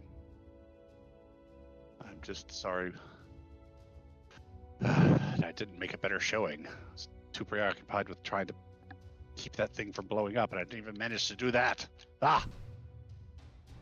It's not your fault. You cannot account for the actions of fanatics. Well, let us see what else we can find in this place.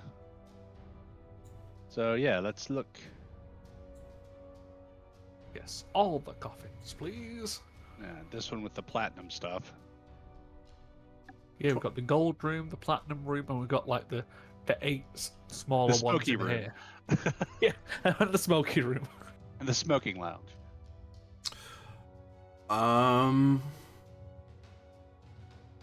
Well, and for that matter, we'd probably need to search this larger room too. I don't know. Yeah, so we've got like the 7 or 8. Yeah. up. Oh yeah, Yeah. you're right. Yeah. The problem is we've got time. Mm. In all,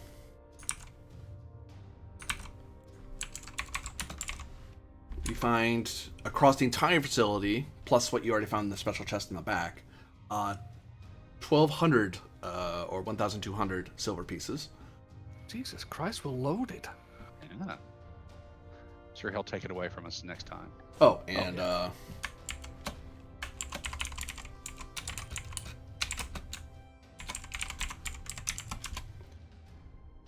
you have the reputations. I didn't. I'll highlight specifically what it does now. But I said this off camera last week. You have the reputation of looters of churches. This gives you a negative when dealing with church folk. Which I'll note would the burn, if you show the burn, for example, the burn would cancel out the negative you would get from being a looter. But the looter is basically a negative to anyone of the church, because you will be vastly enriched, and when asked where did the riches come from, it will become known that that's from when you raided a church during the consulate days. On the plus side, this gives you a bonus when dealing with revolutionaries, Republicans, because but not monarchists. Monarchists won't necessarily be negative against you, but they won't be positive about it either. Militarists, same thing, but revolutionaries will like it because that's what they did. Revolutionaries went around and looted every church that they could find, and not just churches, but churches had a lot of stuff in them and weren't terribly well defended once the army was done with them. And I'll note as well that you are merciful to thine enemies, which will give you bonuses when it didn't help in this case because the reputation was so new. Well, actually, it helped a little bit. I gave you a bonus. I take that back. You did have a bonus when talking to these people. It's just some of the things you just rolled too low for the bonus to matter. Yeah. But if you're trying to get someone in this case, like you're trying to do now, where you're trying to get someone to surrender, it's like, I don't want to fight you. People tend to believe that you don't want to because you're known as, even in the face of overwhelming numbers, in the face of defiance, even as soldiery, most soldiers would go, my musket's going to tell you what to do what I say or I'm shooting you. You didn't go that route. If you fight, you're forced to fight, which to some militarists will be a negative. But if you're trying to convince them that you're valorous or whatever, because some of them take a body count as your mark of valor rather than your achievement, let's say. So yeah. What else do you find in this place? You said something about like special gear in these coffins because they were. Yes. Get my thing for that.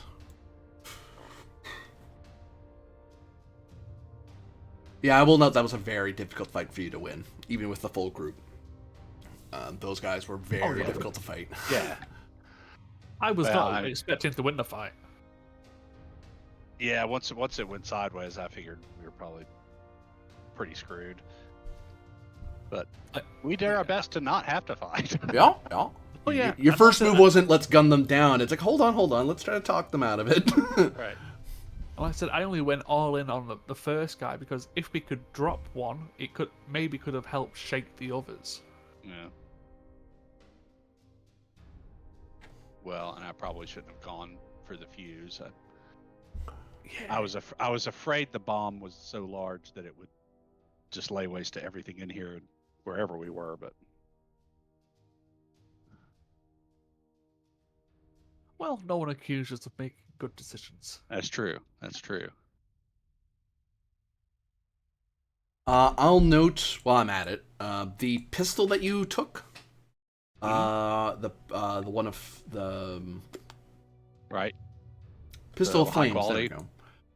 It actually is incredibly well made and finely balanced.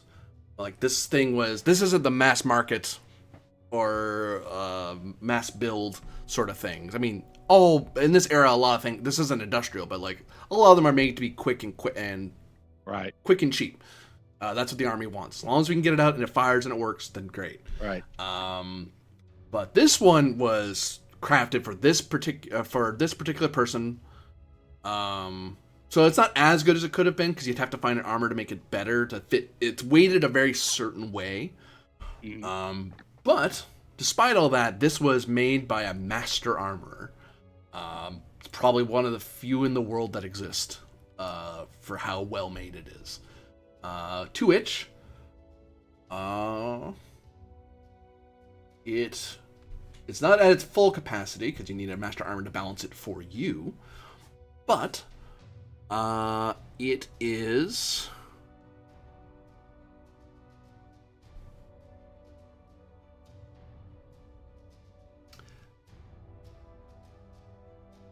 It can do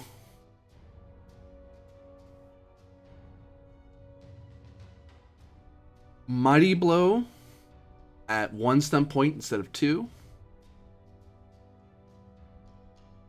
And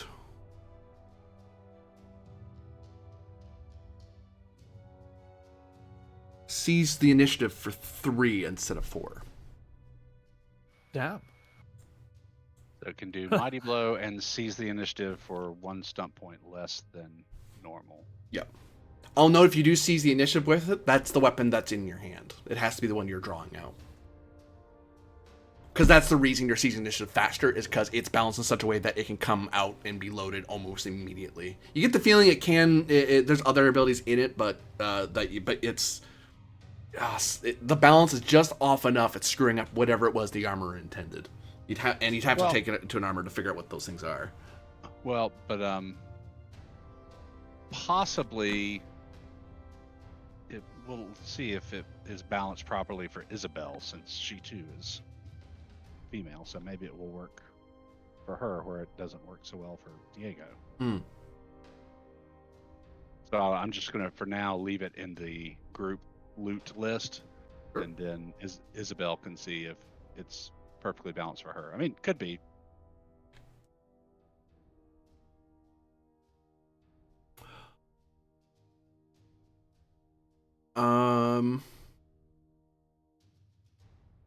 And as for the sword, there's a blade that was in one of these tombs that you're able to collect from. Mm-hmm. It appears to be a scimitar with a rather intricate and pattern across the curve of the blade. The handle seems to be worked with in silver, with the handle being wrapped in some sort of even to the bare hand, it would feel like a very cool leather. And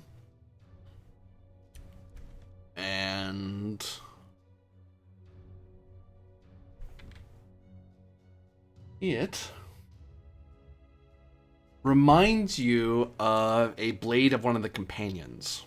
It's one of their it is very, very likely. You're not sure 100%, but it's very likely this was one of the companions' swords that were used to free the continent from the Empire Magi.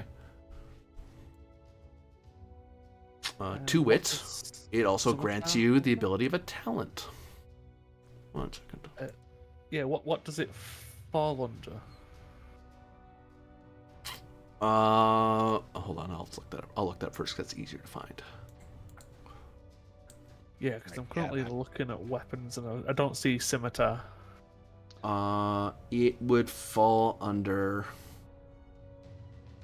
the dueling weapon. No. That would work for me. It would be a light blade. Okay. Yeah, I'm not proficient. But as a talent, let me get that before I forget it. I am proficient with light blades, but it's also a much more Isabel kind of weapon, cavalry saber. Because I mean, it would work as a cavalry saber. Yeah. This provides 1 level of the command talent.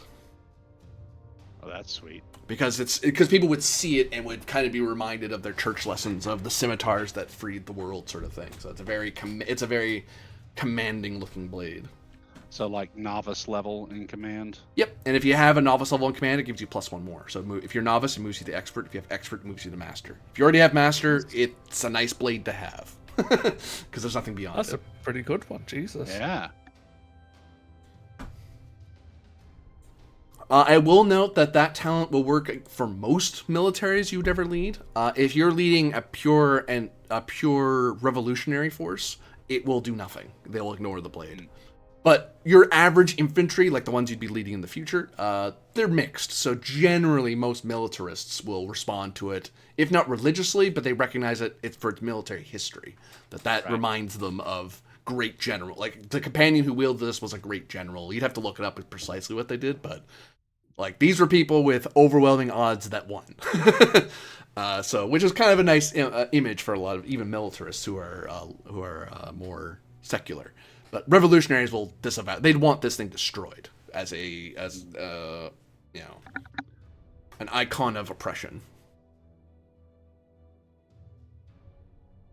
an icon of revolution, an icon of a revolution that failed, is what some revolutionaries would call it. Yeah. And that silver amount also accounts for like various other things that you haven't pried away. So the other... do note, sorry, there are 3 of the, what did I say, platinum ones? Yeah. Yeah, so you have 3 more platinum setting sun emblems. Because those have a value of question mark. You'd have to get them appraised and figure out who would buy them and so on. But coin is coin. You know what coin is, even if it's stamped with the wrong face. You can find the weight of it pretty quickly. And as for the smoke room, most of the stuff in there is pretty ruined by all the smoke. But you did find some silver in that box. Yeah, that's fair. And it's also from this, the secrets that you chose, that's where you found out the truth of it was here. Plus the books you guys found.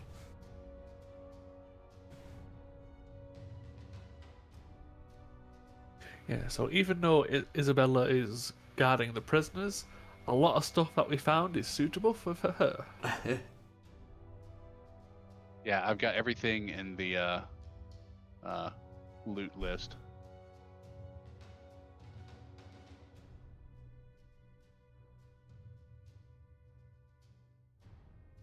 So And honestly, if the pistol doesn't fit Isabel without need for rebalancing, Diego will probably go and have it rebalanced somewhere.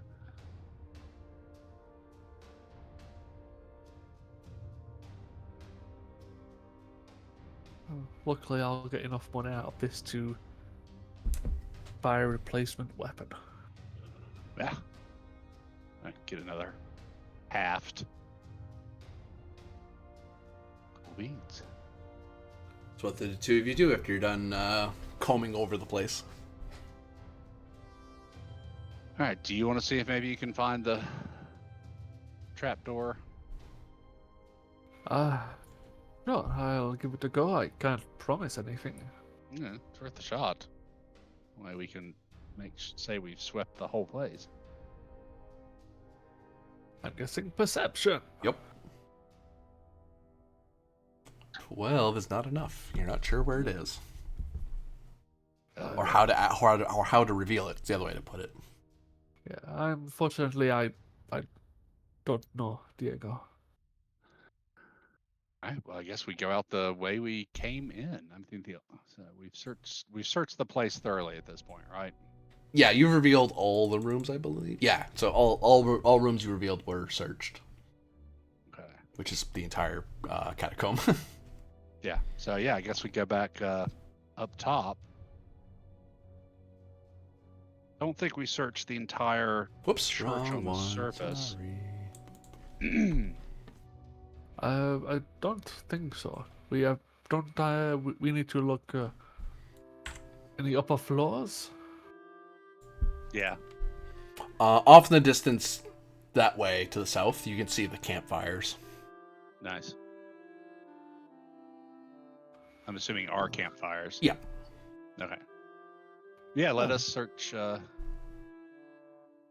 church proper. So you're going to the upper floors? Yeah. Okay, 1 second. Dig that out. I know we searched these 2 rooms and the statue. Hey, just be glad we haven't brought a shovel with us.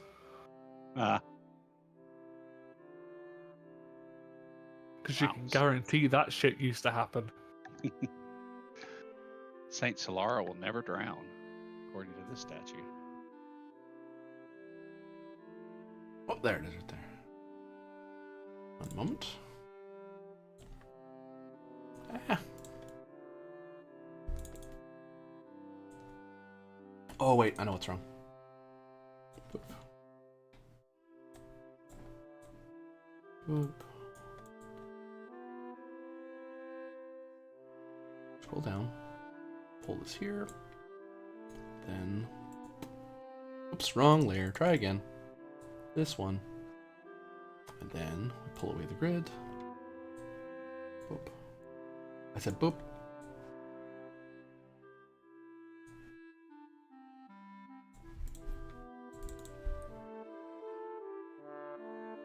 And as you get to the upper ways, you can see a sort of study of sorts. Although here you see more books scattered across the floor as this place was ransacked. There's a small box that has been that surprisingly hasn't been tossed around. These chairs would be a lot more disarrayed and tumbled about. Right. This table would be ajar, and you can see there's blood stains in various places. And you can see there's a ladder over here. Ladder? Okay. Well, before we start with the box. Any of the keys on the ring fit it? All the keys are way too big. Okay. Is it locked? You jingle on it. Yep. Let me see if I can't pick it. 17. You're able to pop it open. Cool. What is in said box? You see what appears to be a notebook. How to defeat the 4 guardians. God damn it.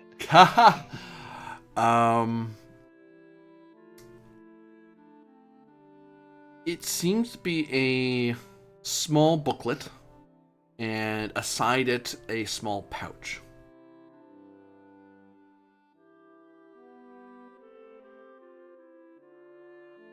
The booklet isn't leather bound or anything. It's paper, but it's drawn shut with string or cord. Okay. Carefully release it and see what it's printed or written in. You flutter the pages, and you see the flowing script of a language you do not read or speak, but you may recognize as the Mustakulani language. Yeah. You see some illustrations in it of people standing and doing something. Intelligence. You might be able to guess at what they're doing. Military lore? Religious lore, history. 11. Neither very familiar with this. Okay. You're not sure what it is these pictures are depicting. Okay. Carefully open the pouch and see what's inside. You open the pouch a little bit. Even opening it a tiny bit, you feel this waft of scent just hit you. It's like, whoa. Okay, let's tie that back. You tie it back. Okay, so shut the box again. I'll put it in our loot list. You notice that because of that pouch, it kind of even the paper seemed to have a faint odor to them. It's not nearly as strong, but you're noticing now that you know what that smell is. You're like, oh, that's not the smell of the paper being old. That's the smell of whatever that is being near the paper for so long. Oh, and there is a barrel that's tapped, which you presume to be an ale barrel or a wine barrel. And we can take that with us after we've checked the ladder. Well, depends on how long ago that's been tapped. Well, maybe vinegar. Can I climb up? Mm-hmm. 1 second. Someone Spartan kicks you out of a window. This is Sparta. Damn it, boy. Oh, darn it, I need that thing back. This is Mustakalani. This one. Wassalam alaikum. I need the grid back, because I have to put this back down.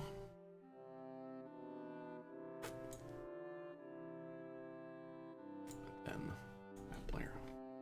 Then pull the grid away.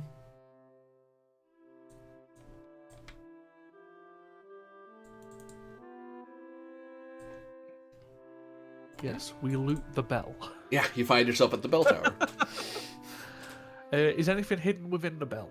Like, I don't know the anatomy of a bell. Like, hidden where the clacker at the top. I don't fucking know. Perception. Yeah, let's search the joint. No, there's nothing in there. There's the bell itself, which, and the rope that would pull it to ring it, to summon people to prayer. Yeah, somebody else can come and haul that down and melt it down. Yes, I don't think I'm in the shape to be dragging church spells with me.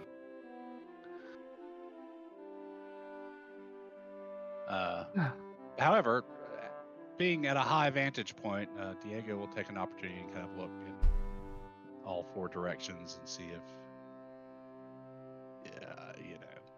just look to see if there's maybe anybody approaching or if I can spy anything interesting. Perception.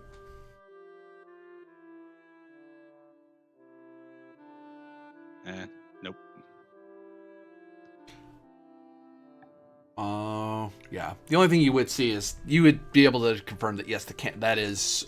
You can see Isabel working amongst the church soldiers who are acting on parole, so they're helping a little bit with camp and stuff like that. Because it's like, well, no, there's no sense making her stay miserable. Yeah. Well, then head down to the room again and search through the rest of it, the books and everything else.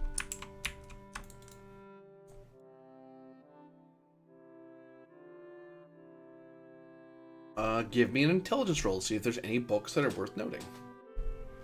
I'll help him that one. No, it won't. Nah, I won't either.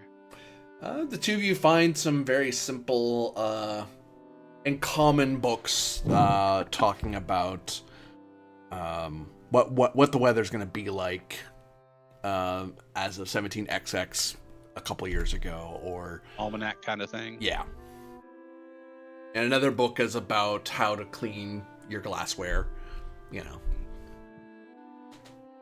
Anything particularly well bound, whether we know we can suss out what's in it or not? The ones that are well bound are torn up or destroyed, and Okay. other ones you don't know what they really are. You don't really understand what you're reading. Like you're reading, you're like, I don't know what this is. It could be valuable, or it could be like you find some that are well bound, but you don't know what you don't really understand the contents very well. So it could be good for material and scrap, but then again, all the books could be good for material and scrap. Fair enough. I don't think we're gonna get much more out of this place. Agreed. We should probably rest for tonight and maybe start the long journey back. Yes, let's rejoin Isabel and the prisoners. Do wish we had been able to figure out where the robed people had come up and out. When we return to give our report, we can inform them of the fanatics who fled.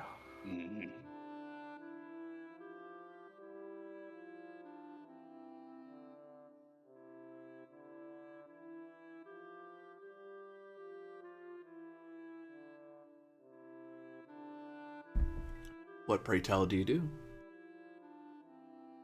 Head to the camp? Yeah, we'll meet up with Isabella and at least take the night.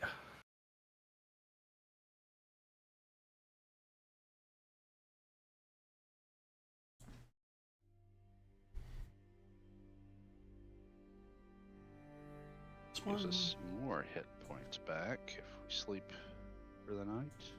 You would get all your hit points back now that you've had a full night's rest.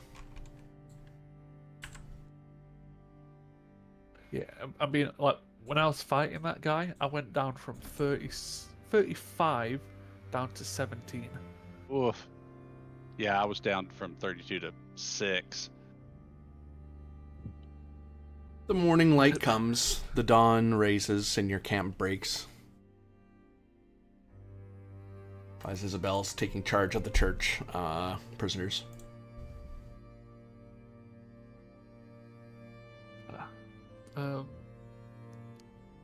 Should the two of us do some scouting on the way back to make sure we won't be ambushed?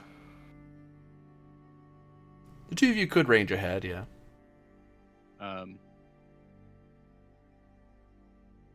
we've checked out the old village. Diego kind of scouted up along the side of these mountains. Well, we know there's local ravenous wildlife, so we still need to be careful to some degree. It's true. Can I suss out, like, okay, knowing that the escape route passage or whatever it was from that last little room could deviate in direction, do I know what side of the church or roughly? Intelligence roll. Okay. Oh, that's loot.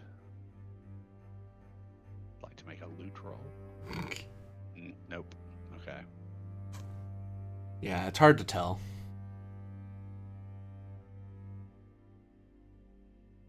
Think it's worth scouting into the mountains a bit, or shall we just head back towards Lemierberg and the academy?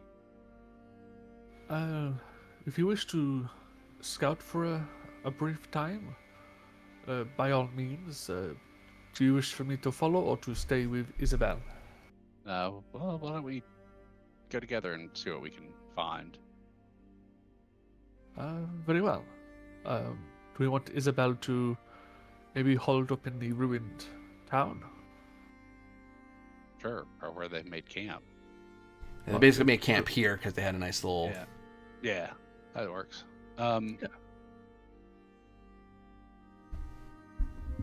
So, I haven't gotten over in here. So maybe kind of scout around here. So the two of you are going to start scouting north? Yeah. Give me your money. No. We have lots. Give me intelligence navigation. I'll just go navigation. Not just navigation, just intelligence. Oh, that's nicely done. About time.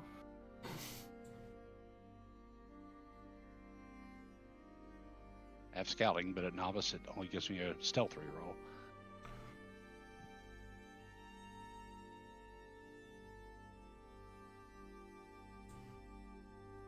Sorry, you were heading north, right? Yeah. Okay, I want to make sure. You're able to kind of start navigating your way up through the smaller mountain hills, the rocky terrain. And Diego, the way you were starting to propose to go, it was gonna be, you'd be able to do it, but you'd be wearing yourselves out quite a bit. So you'd be going over pretty rough terrain, not like impossible, but you'd be doing a lot of. Right. There'd be a lot of climbing every so often. But Bianchi's able to find. I mean, some climbing's involved, but he's able to kind of find a more efficient route to Boulder, as it were, to kind of start clambering your way up to find paths and stuff. And up into the mount you go. Give me perception seeing. Let's see if we can find them. I actually suppose I'm supposed to roll back.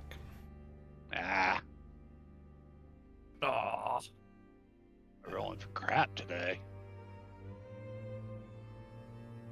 Oh, well, I was going to look at my bonuses. I don't have to worry about it. Hey, you don't see them up here yet. But you do see something. Or do you? 1 second. There's more. See a grizzly bear.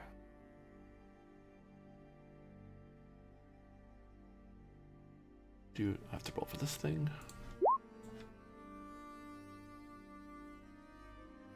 Ooh.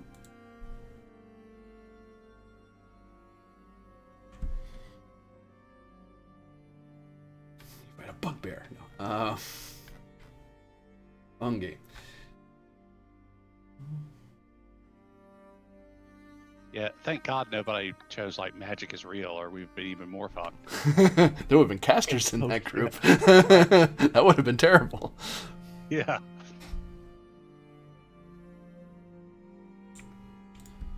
Oof. You see, It's an actual bear. Luciano, as Diego's kind of busy, kind of looking for where the hell those guys go. Are they over there? Maybe they're down there. And you turn to look a different direction, just in case, covers back. And oh look, there's a bear. Draw a glaive, and I'll just put my hand on his shoulder and turn him. Well, good thing you're the bear. Oh, am I supposed to fight it now to the death? I don't know. Does the bear appear to be interested in us?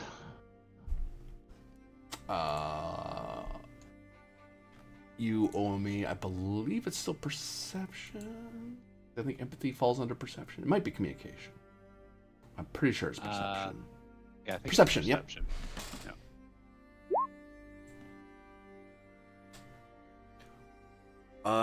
He makes another noise at you and kind of lifts up off his front paws and kind of comes back down again. Yeah, he does seem interested in you. He's not charging at you, so he doesn't seem mad or What kind starving. of bear is it?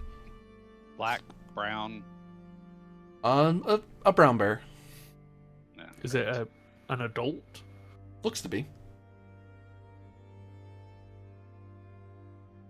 I don't know how fast you are, but I don't think we can outrun that.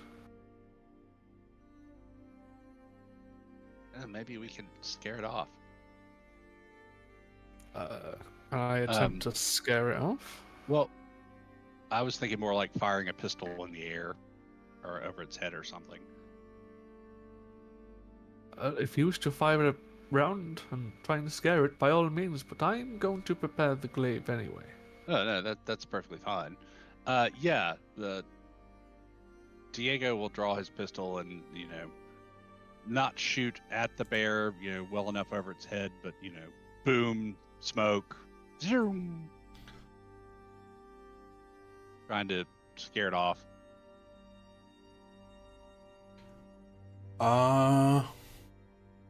Give me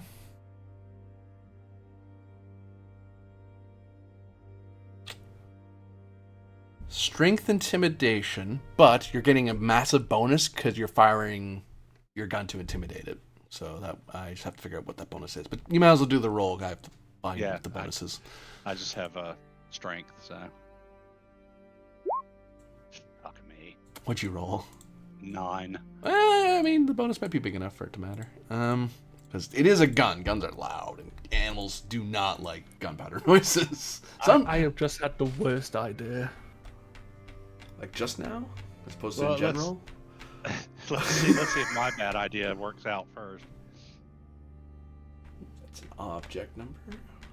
Look, if we don't scare it away, am I gonna have to grapple and pin a bear? Plus 3 puts you to 12. Is 12 enough to scare you?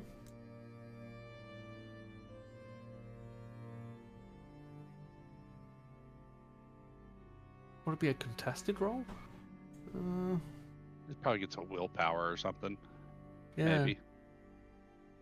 Of course.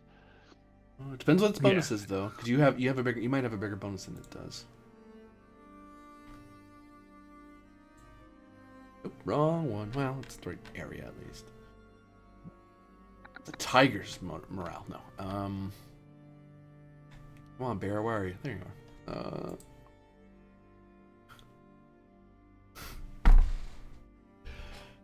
It also got 12, and its stun die is higher than yours. Roll initiative. He's charging at you.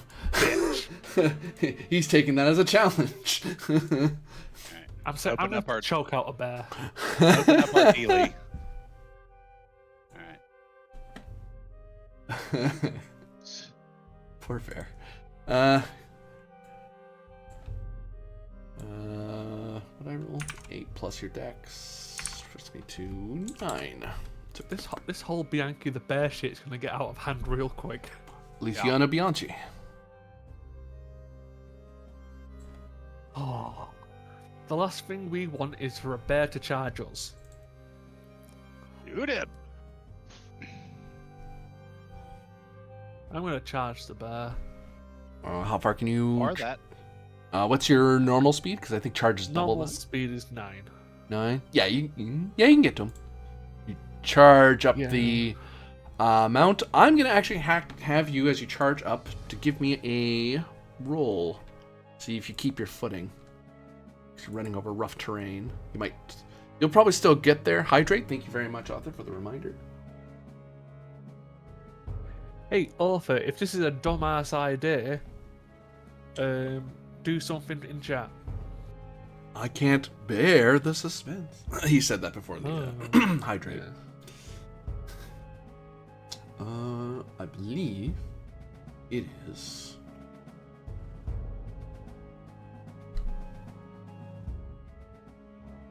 Oh, Constitution. Constitution running. There you go. Yeah, you're fine. Got stun points. You can use some points. It won't be. That isn't part of the attack. This is just you running up to the bear. So is this a like exploration? I would say so. Yeah. Exploration, social.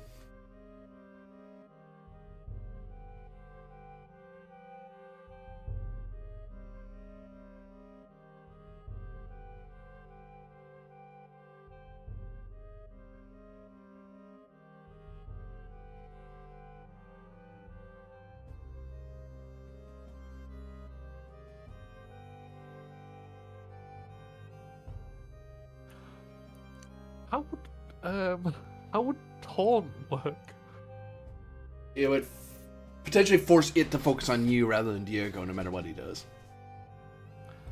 Yeah, I'll attempt to taunt it, and if I'm successful, give it a -1 to what comes next.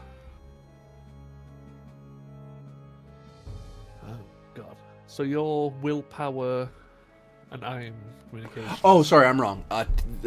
Taunt would make it such that it would have a penalty. If it did something to Diego, it's at a penalty because you're taunting it and annoying it, so it has to focus on you, or to not be penalized. Are you taunting a bear? Give me a communication roll. Don't worry about it.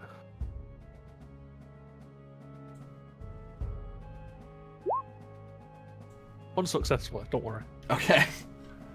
With bear got stunt points. Oh yeah, this was just me making sure I don't fall on my face. This was the after effect of that. Ah.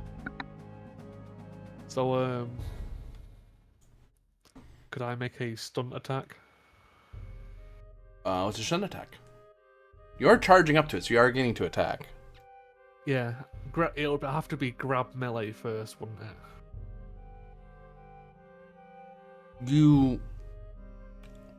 You could choose to purposely try to do a particular stunt, yeah. So you're saying you could say I'm going to try to grab it instead of do damage to it.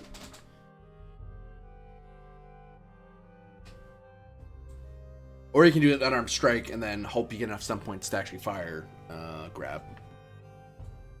But if you do a stunt attack, you're more likely to get, even if you don't roll doubles, you're guaranteed to get at least 2 stunt points because you're trying to do a stunt, which I believe is still enough for a grab. Because usually those are the stunts you can do as part of a stunt attack, is something that's 2 or less. Which grab is, yeah. So as long as you hit it, you could grab it. You could initiate a grab, I should say. Well, it might be worth me just taking the attack first and hoping I get 2 as well. Yep, that's the gamble. I'll attempt the attack with the glaive. Yep. I believe you get a bonus for charging. Probably I'll have to find that again in the book. I'll say +1 just off the top of my head. That's what most are.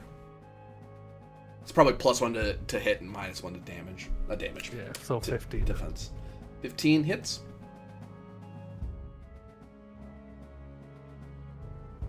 You bring your glaive down at it.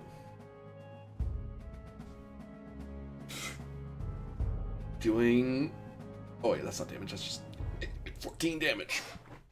I'll note that its hide blunts some of the hit. But you do draw some blood.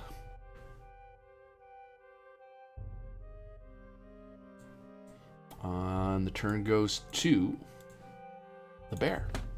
The bear, unsurprisingly, is going to hit you back. He's going to try to swipe a claw at you.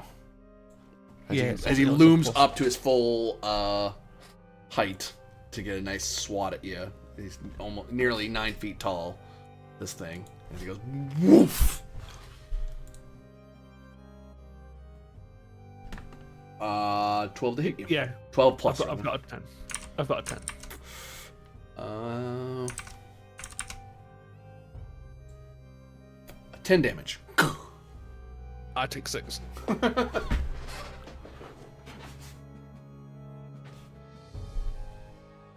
And yeah. Diego Borgia. Ready Miner to holster the pistol and bring up the rifle, and I'm going to shoot the bear. Pow.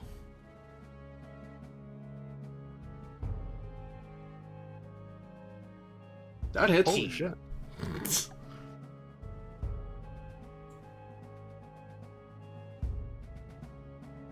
Okay. Is my dexterity higher than the bear's? I have 3. It has 10. Yours is higher. Oh, sorry. I was totally ready to believe that it had 10 dexterity. Yes, we're facing the god bear. 6 is a usual max for most things. Okay. Unless it's supernatural. And even then. Then I'm going to make this a pinpoint attack. And a lethal blow with my 5 stunt points. Okay. So I'm going to add a total of 3d6 to the damage. Or do you want a rapid reload? I could do.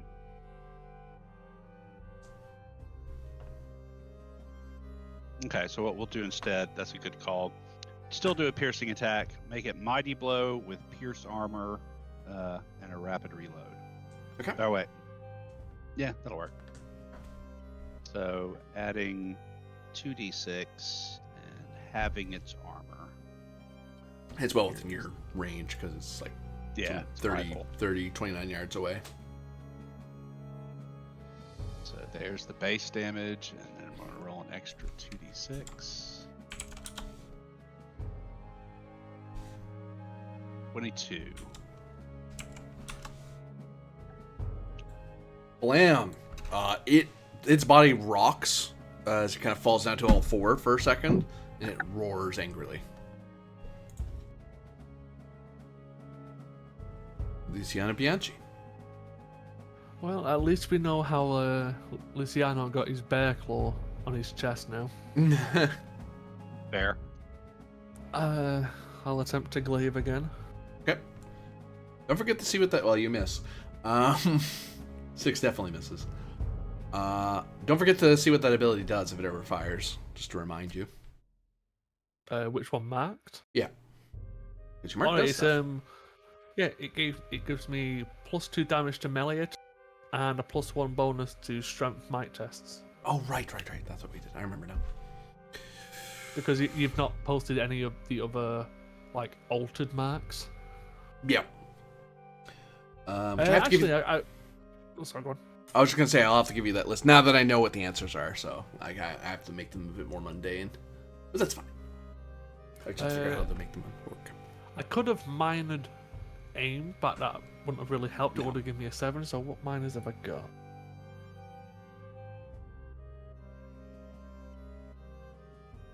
I'll take guard up. Yep. Bear's gonna take a swat at you. I'm at an 11 total. It So I hits think you. you're gonna hit. Yeah. Ooh, with 5 stun points. That's not good. Yep, I'm definitely getting my scar now. As he claws you, he takes a quick bite. The old claw bite routine. I remember that from Advanced Dungeons and Dragons. That hits you. So he's going to claw and bite you. And he's also going to grab you. So accuracy brawling opposed. Ah, well done. He beat you, unfortunately. Ah.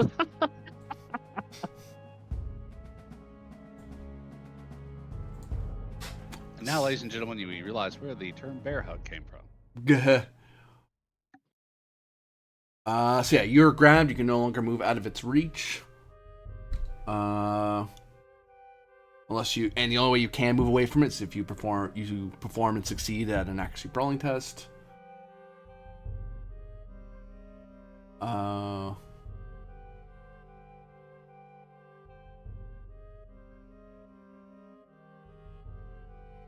Grabbing you does not prevent you from attacking, casting, or taking other actions. You just have to stay adjacent while...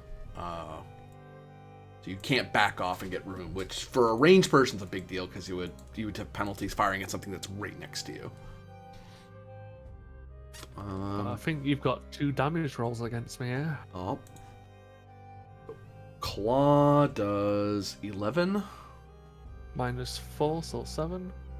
Bite does 8. -4. So claw, and bite, and you can see Bianchi's trying to pull his arm free, but nope, the bear's got him in a pretty bad bite grip. Diego Borgia. Okie dokie. We are going to take a minor to aim to give me +1, and then shoot him with the rifle again. Pow.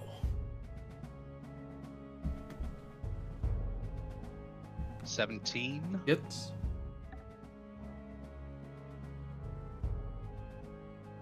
Just 12 damage.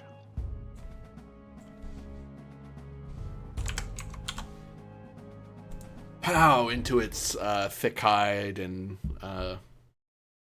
impacting one of its tough bones. It's pissed. It is super mad. But it's still moving.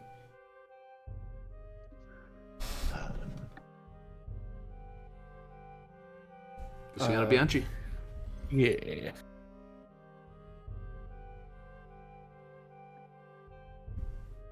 I'm just going to aim and strike. Okay. 14 hits.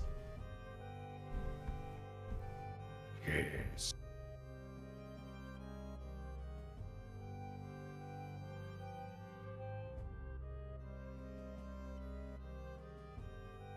I'd like to do a crushing blow. You would you?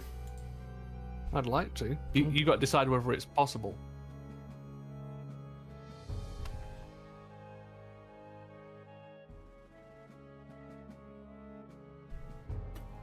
No, I'd let you take that. You tear out you start like ravaging a good chunk of its hide to kind of provide a weak point. Yeah, so its AC is now dropped by 2.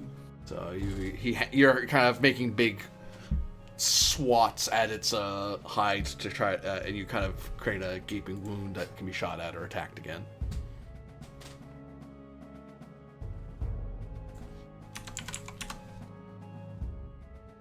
Whoa! It is bleeding rather profusely and looks to be barely able to stay moving.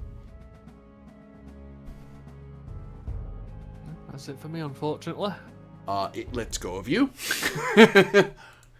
And runs.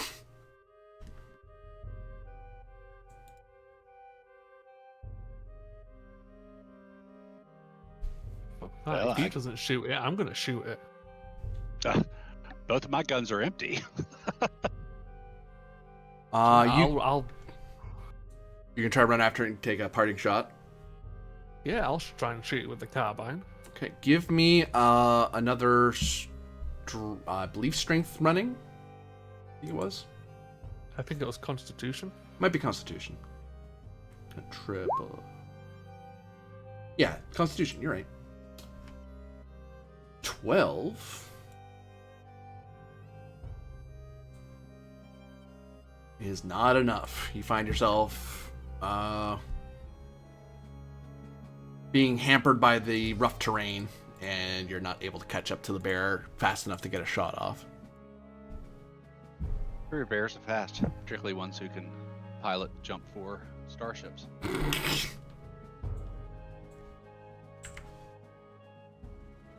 Yeah, you've survived a bear mauling.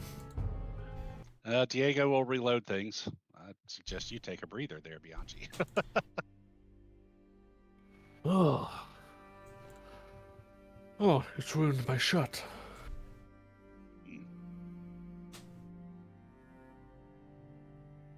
Well, while he takes a breather, Diego will scout a bit further. Perception. 12. And now give me an intelligence roll. Military lore? Yep. 13. You find a collection of some stones and burnt pieces of wood. Your subsequent military lore tells you that this was a campsite once, rather recently, as of this morning. Okay.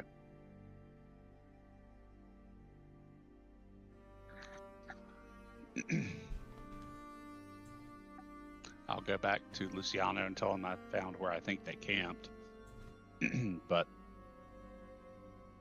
as angry as I am at those fools, I'm not sure it's worth pursuing them further.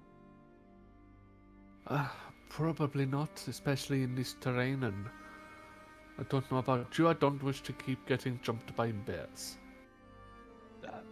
We did pretty well against a bear, I thought. I'm pretty sure if I could have kept up with it, I could have put it down. Mm.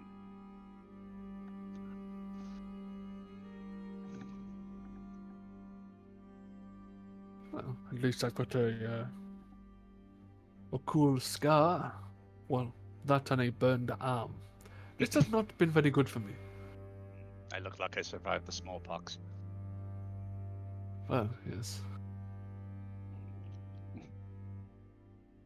Except I think from stuff like that with black powder, you actually end up with like permanent little black speckles here and there. Yeah. Well, shall we descend the mountain and return? I believe that is for the best. We at least know that they have apparently kept moving away. Another day for these fools.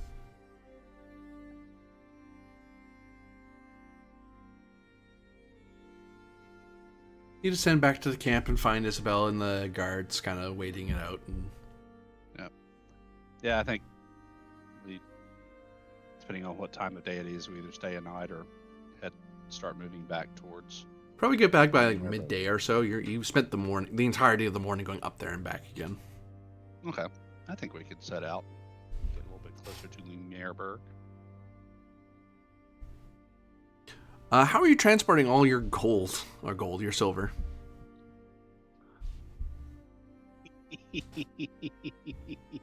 We could make Well, the prisoners carry it.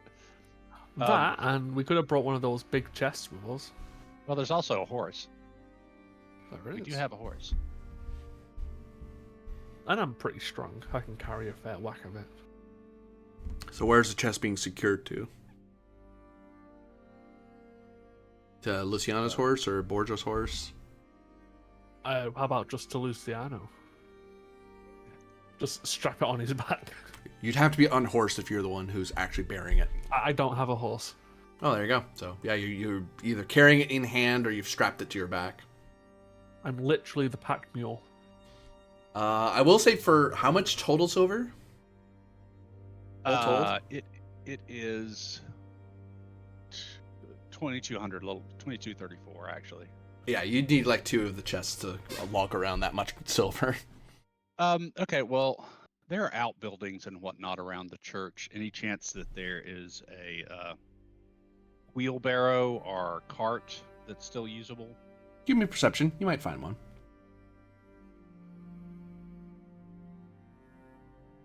Yeah, you're able to. Okay, yeah. So if it's a wheelbarrow, do it that way. If it's a cart, we can hitch up the horse we have to it. No matter Isabel's objections. It's a cart. Okay, yeah, easy enough. You know, to find an old cart that's managed not to be wrecked. So there's a couple of carts you find, but you find one that's actually like intact and usable. Looks Sure. ratty, but whatever, it'll carry. Why don't we, Luciano? Why don't you look over this with your engineering, see what, if anything, is about ready to break, and if we can find replacements for when it does on some of the other carts. Very well. I shall see what condition the cart is in.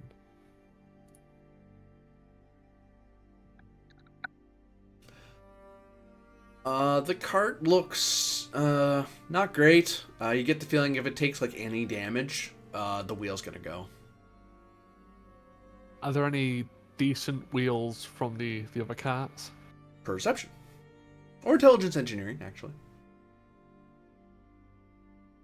You're able to find a spare wheel you can kind of grab. Like the rest of the cart's gone, but you find a wheel that isn't damaged. Yeah, I'll just replace the dodgy wheel for this one. And Do you have that any should do tools us for till we such a get thing? back.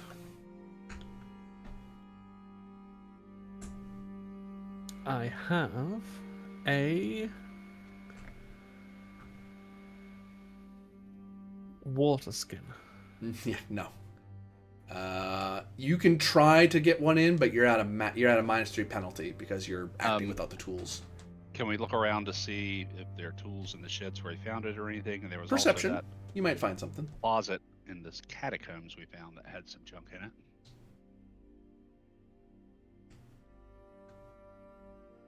$13.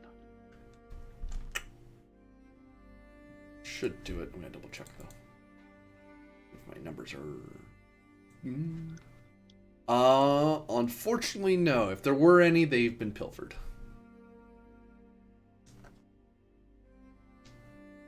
Well, if it breaks, I'll figure a way to put the extra wheel on. Well, I mean, while we are here with a bunch of stuff, could you cobble together something that would let you change a wheel if necessary? I could essentially use the axe as a wedge or chisel with a large enough rock to pry the wheel off, put the new one on, and put some splinters in to hold it in place. Hence why it's possible to do it, but you're at a penalty. It's like, yeah, you have a tool that can be used. Not quite what it's for, but hey, you know, it's a long, heavy object that can pry things. All right. Well, Uh, why don't we, since you could pretty much do that whenever, why don't we just take the extra wheel, and then if we need it, we can change it later. And yes, that'll most likely work. Assume it's the horse attached to Borgia's horse rather than Bianchi, because Bianchi doesn't have one, and Isabella's not hitching her very nice horse to a wagon. But you know, Borgia didn't take a horse either. Oh. Oh, wait, really? Yeah. Yeah. Oh. Well, you're upper The class. two You had a of us horse. Oh, never mind. The Well, two I of us could've. literally ran. Yeah. I could have, but since my goal is To become a to rifleman. start as an infantry officer, yeah. Voltigeur, rather. All right, Well, I no, mean, yeah, so yeah, Isabella has it to her horse. Never mind. All right. And it's not her horse, so yeah. Well. I mean, it comes down to it, we just hitch up a couple prisoners. Revolution's mean, not that. Well, actually, depends what part of the revolution you're part of, really. Yeah, no, so yeah, you hitch up the wagon to Isabel's horse. And let's head back for Lumiereburg.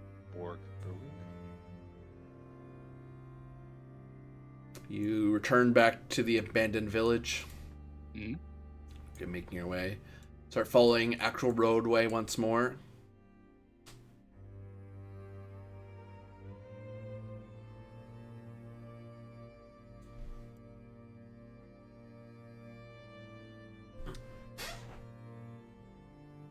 And then Bridge blows up. Hey, how'd you guess? Uh,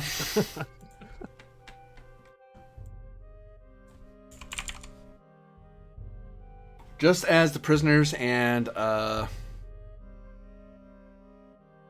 Isabel cross, a large explosion goes off and destroys the bridge. 1 second. By that, I take it that Isabel and the prisoners made it safely across. Well, there's a problem, actually.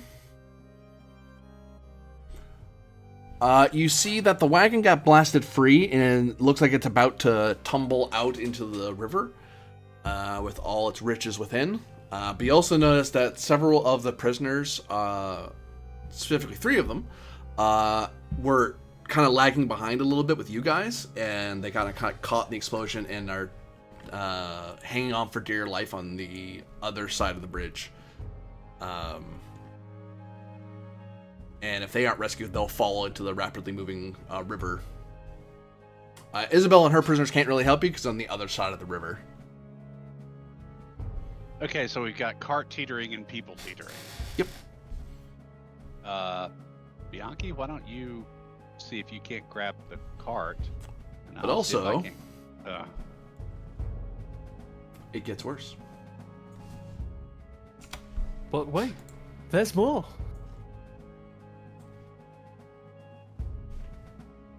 See people coming out of the trees. Hey, how'd you know?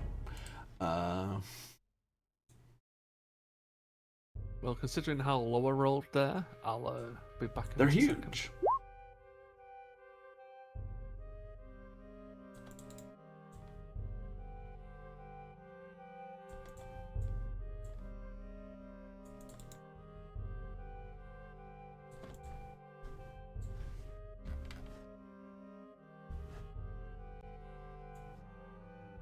Ooh.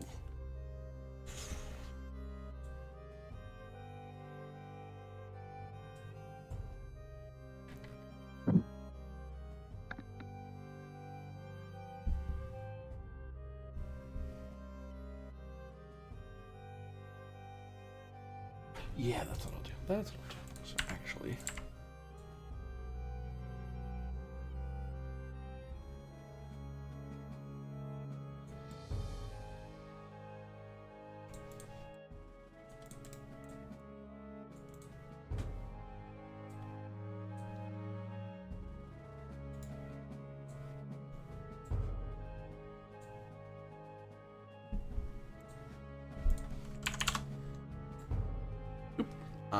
first move will be Diego Borgia. You notice that there are 2 groups of bandits charging out of the trees who are trying to rush toward the cart. And you can tell that between the 2 groups, there are obvious more leader types for each group, and there's a couple of hanger-on guys.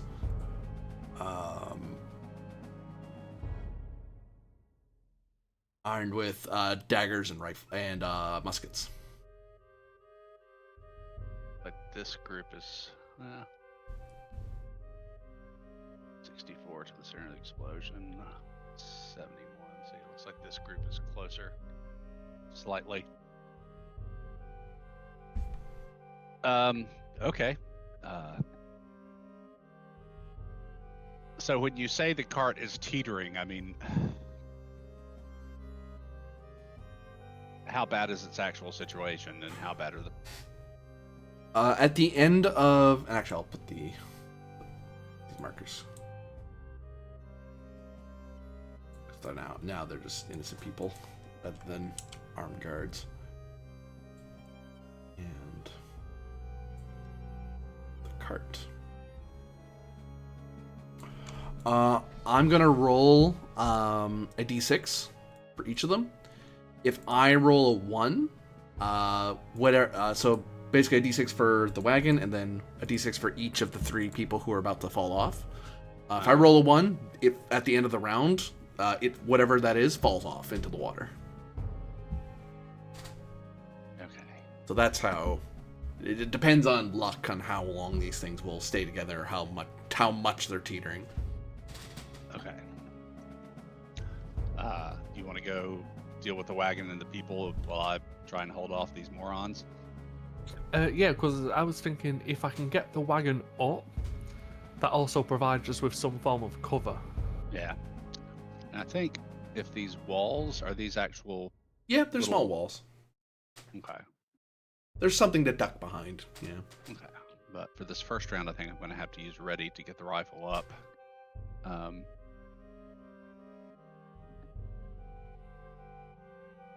Unless you're willing to say I had rifle in hand. I wouldn't say so. You weren't expecting a fight. Okay. So ready to bring up the rifle, and then I will shoot at the. Wait, that's the. Let me measure again. Yeah, that's the closer group by slight. And then shoot at their leader. Okay. Dang. So are these just random people, or are these like from the tomb? They look to be rough and tumble bandits with muskets and daggers. Just rough galleon folk looking to take advantage of your situation. Because they saw huge chests being escorted by a bunch of people. Yep. Okay. 12. 12 hits. Okay. 12.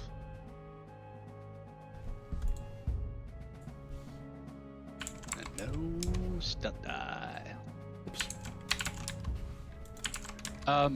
Is my dex better than his? I have a 3. Yes.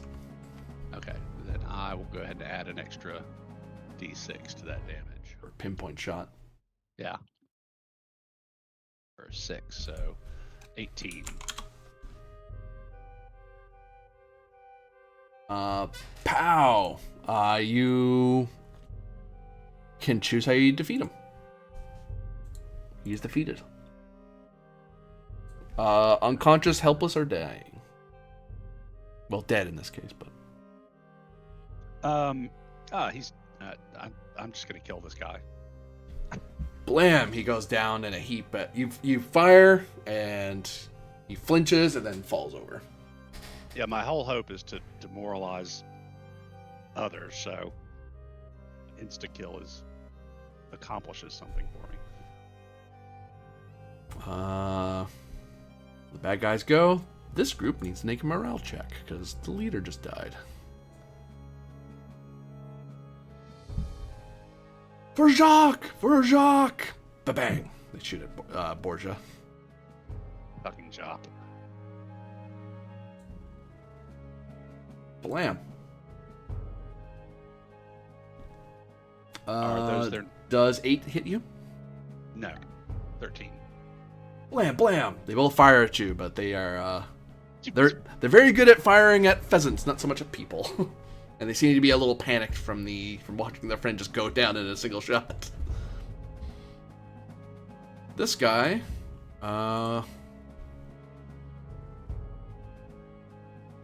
yeah, you fired but didn't reload right away, so there's gonna be a turn where you're reloading. Whereas Bianchi has a glaive, so I'm gonna shoot. So he's gonna shoot at Luciano. Blam. Yeah.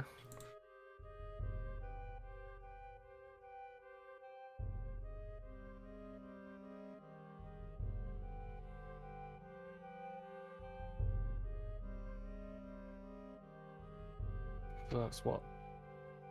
13? 14 damage. I'll take 10. The other two will fire their shots because the leader shot. Blam. Nope. Blam. Nope. Well, my defense is 10. Oh, that one guy got a lucky shot. Never mind. 14 damage. Oh, To 10. Hey, I got him. Then he looks surprised that he didn't hit you square in the middle. He hit you somewhere in the shoulder and the leg, so it's not enough to put you down.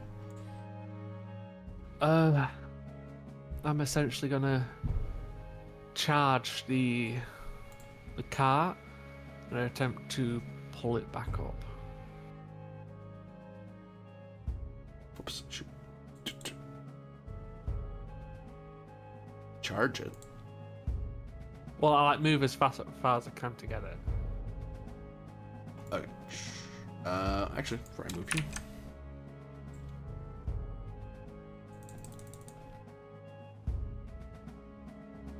Oh, that's cool. Yeah, you can get to charge over. I need you to give me a strength might roll to pull it free of the edge.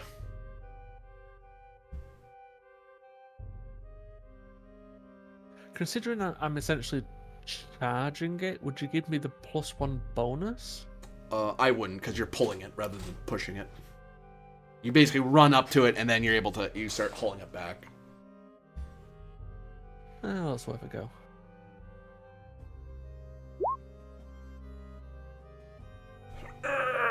You're holding on to it. Not enough to pull it up, but if I roll 1 on it, you'll get to do a reaction to try to hold it in place so it doesn't just topple over. Okay. Nope, it's not falling over. Prisoner 1. Oh, one of them falls in the water, screaming, and disappears into the rushing water. So there's another one. Oh no. Would you like to roll something other than a 1? There you go. One's There you barely go. hanging on. We don't need that mark anymore, as 2 of them have died. Well, have gone missing at least. Whether they die for sure is a problem for later, for down the river. Diego Borgia. Okay, with my movement, it looks like I can get right, like, by the first little stone on that side to give me a little bit of cover while I kneel and major action reload.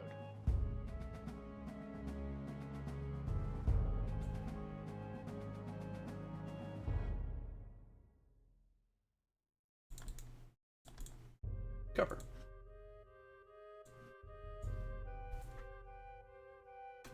Everyone reloads. Luciano Bianchi. I'm gonna try and pull it up. Okay, strength bite. Uh, You pull it up onto its wheels and back onto the ground again. And there's a minor.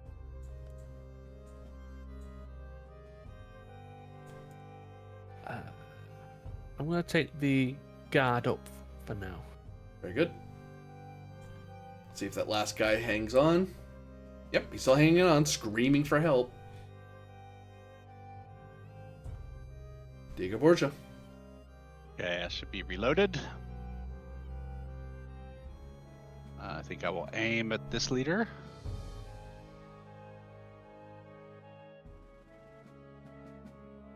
So 12. Hits. Okay. Is his dexterity less than 3? It is not. Oh, sorry, it is. Ooh. Sorry. Okay. So I will make this a 10-point attack. Ooh, 18, and then we're going to roll a d6. Top of that. 20. Falls over dead.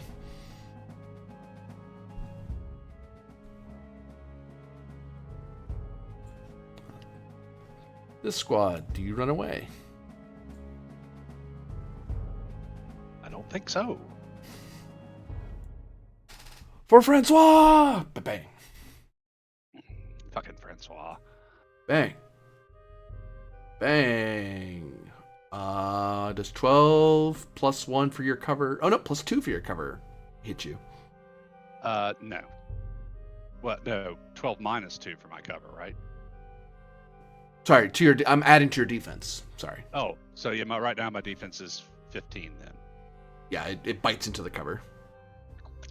So bang, bang. Then this other side. Bang, bang. Does the cart give me cover? Yep. Ooh. Oh, that 17 hit, Diego, or whoever they're aiming at. Yeah. hit either of you. They're gonna fire at Diego because Diego's the one who's shooting back. Luciano hasn't shot at them, so they're presuming his rifle either doesn't work or he can't shoot very good. Also, you're the one who killed their friend, so screw you. No, yeah, that's fair.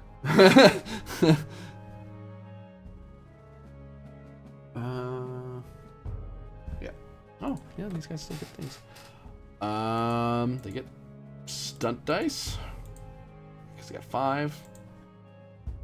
Jeez. Here we go again.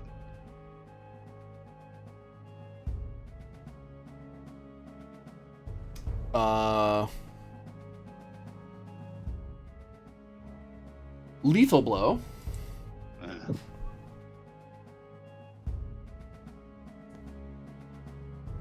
20. Oh no, sorry. 24 damage. So 20. And skirmish you back, and you start tumbling over the edge. You're now hanging on for dear life. You don't have the same ticking timer at the end of the round. You just have to spend a turn trying to pull yourself up. Oh, okay. Unless they skirmished you again, at which point they knock you off the edge. Right. I'm presuming as well that you haven't lost grip of your rifle. You kind of tumbled over the edge as you get shot. You're like, and you kind of latch your rifle and yourself kind of just barely hanging on, dangling next to the guy. You're not benefiting from your cover anymore because you got shot up and over it. Well, you're benefiting from the north guys. The guys in the north there's a big old wall in the way. They can't really shoot you. The guys in the south can still shoot at you. Well, I mean, there's a wall there too. Well, yeah, but you're on this side of the wall. Oh, okay, I see.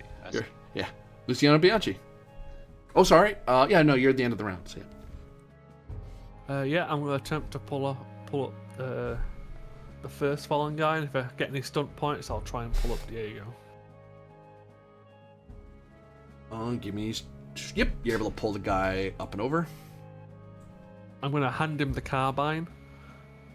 Fire!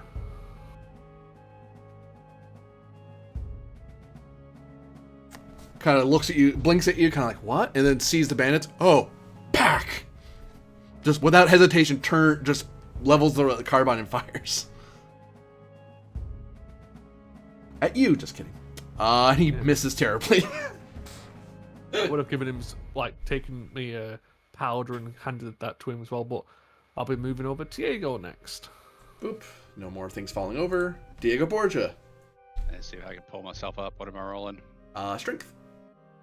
Not climbing, dexterity, technically. acrobatics. Ooh, I'll take that. Yep. Parkour. Whoop.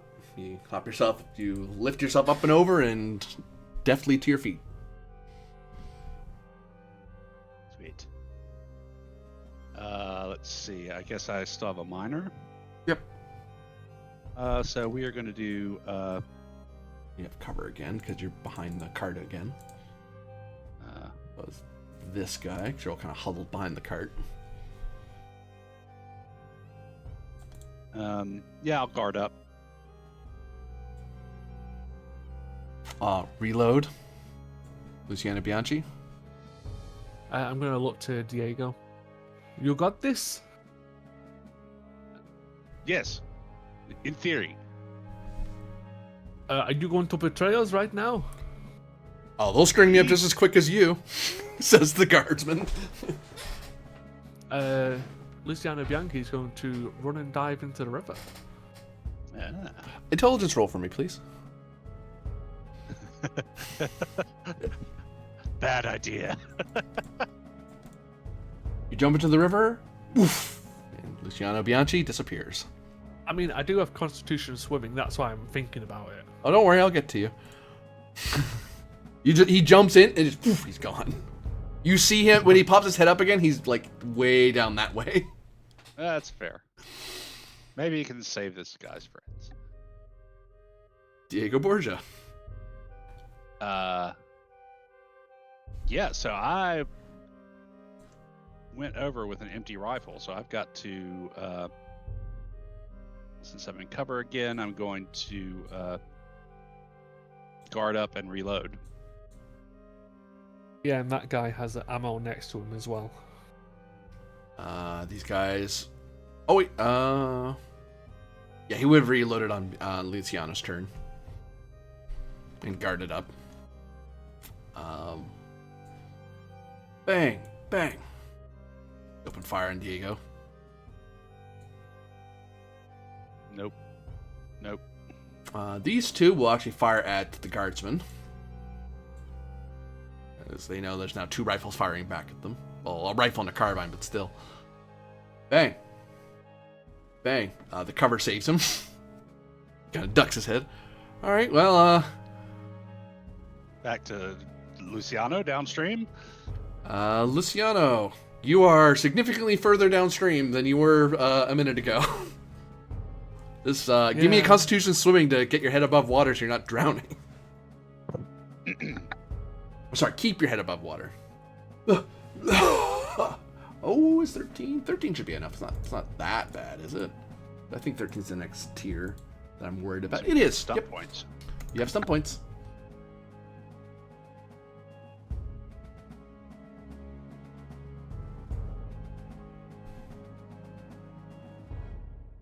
What you doing there, Bianchi? I'm gonna compensate. So I'm gonna take less. I'm gonna ignore environmental penalties. Okay. The fact that the water's moving really fast. Yep. And I'll probably take maybe wariness 1. So I get a +1 to stunt points to avoid negative results. Okay. Yeah. This guy with your carbine will fire at one of the guys up north. Bang. 8 plus your thing. You are a soldier, so you're actually a decent shot. That's enough to hit one of them. And This guy might reload. make a voltigeur. And he rapid reloads after the shot as the guy who shoots falls over dead. He does have what it takes to be a voltigeur. 3 to go. As he's rapid reloading. All right, we'll take a shot at I think this guy, and I will actually use my minor to aim. +1. 17. Hits. He falls over dead.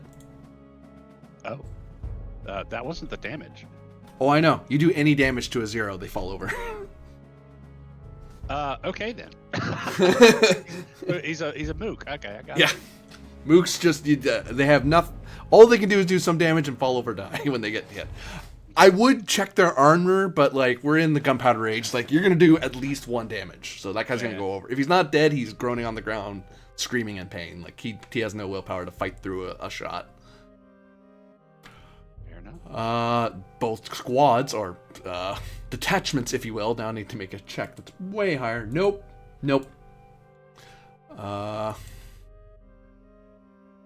What's your flat speed there, guys? Because you're gonna run.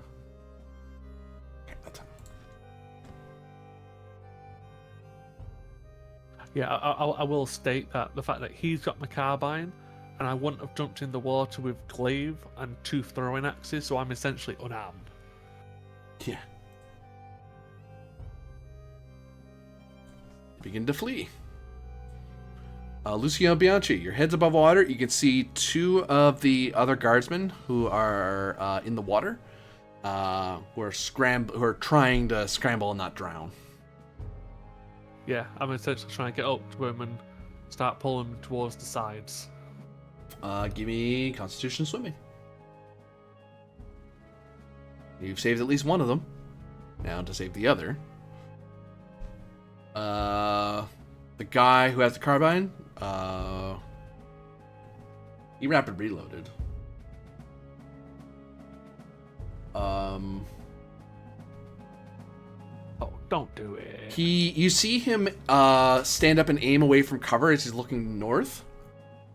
And then you can tell that there's a moment where he has a good beat on the guy, and he just kind of tracks him for a little bit through the trees, and then he just lifts his rifle up. He lifts the carbine up.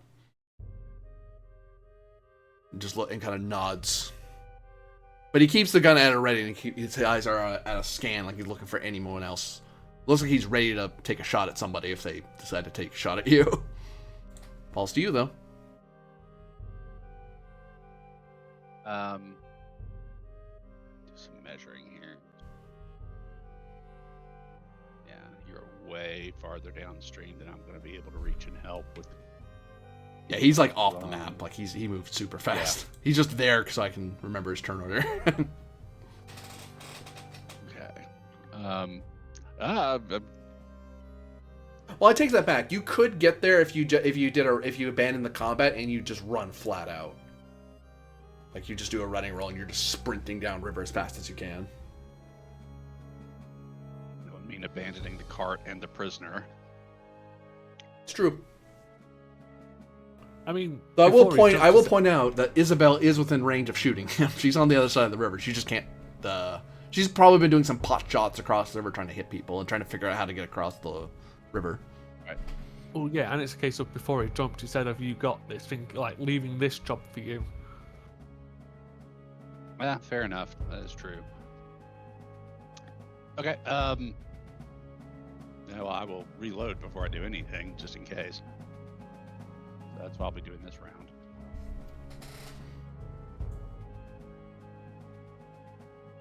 Run, run, run, run, run, run.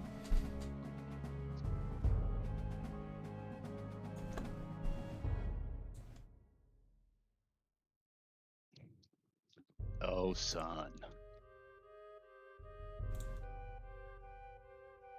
Luciano, if you want to save the other guy, Constitution swimming. Let's see if my luck holds out for the third time. Unfortunately. Oh, wait. I was going to say, unfortunately, you're unable to grab him because of the rapid moving water, but you've already, two things. One, you've already have adjusted for the dangers of the river, and you've also compensated for how bad the water is. You're able to pull the other guy to safety. Nice. Holy shit, that worked.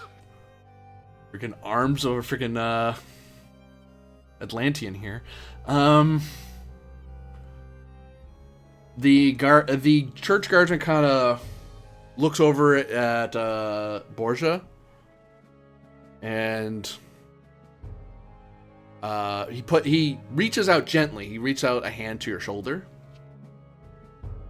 and says, "They'll remember this day and spread the word.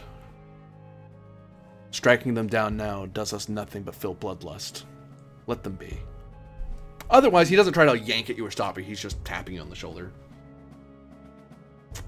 It's up to you if combat continues, because he's not continuing combat unless you guys are being shot at. Like he's ready to shoot back because he's a soldier, but it's like, nah, I'm not shooting these guys. I'm not killing people who are running away.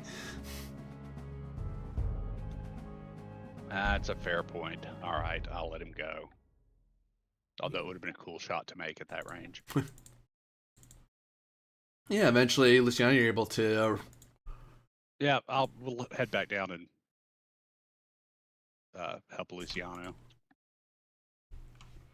These last 2 days have sucked. Yeah, I'm gonna try to convince the guy who stood fought to join the Voltigeurs. Give me a communication roll. Persuasion. Persuasion? Yep. I'm gonna roll opposed for him. See if his willpower holds out and he holds true to the church guard. Well, probably not. Would it help, not me making a roll, but the fact that I probably have that banner and around my wrist and the burnt arm? If you were the one doing the roll, you might be able to press it on him, but instead, I convinced him. Even with a -1, so 16, but you still do it. You're join the Voltigeurs. I can probably get you in the militia at Lysel. I don't know. But join the Voltigeurs. I will stand to fight for Gallia, even if it isn't in the church whites. The other two look at him like they don't look angry. They look disappointed that he did that, but they don't say anything. They kind of get it, but it's one of those. Oh, well. Do you two want in? Look how much things have changed in Gallia in just the last few years. Who knows, but in a few more, the church will be back. And either way, Gallia will need her defenders. Yeah, I'll give you another communication. It's a higher roll for them. Considering I was actually talking, can I at least assist in some way? You can lead the roll. You can lead the roll, actually. Yeah. Sure. So I get two. How does assist work, GM? You would add, in this case, it depends on the roll, so it varies, so I have to think about it. It's because it's not a standard thing. You would add your communication score to his roll, basically, in this case. Okay, so you get plus 2 from me. Okay, so I'd get +1 for Matt by fire, +1 for the fragment of banner, but maybe a -1 for looter of churches. Yeah. So I've got a +3 on this roll. Would you take perception, maybe even leadership, if I recruit them as grenadiers? Leadership I would take, yeah. Leadership I would definitely take. 15.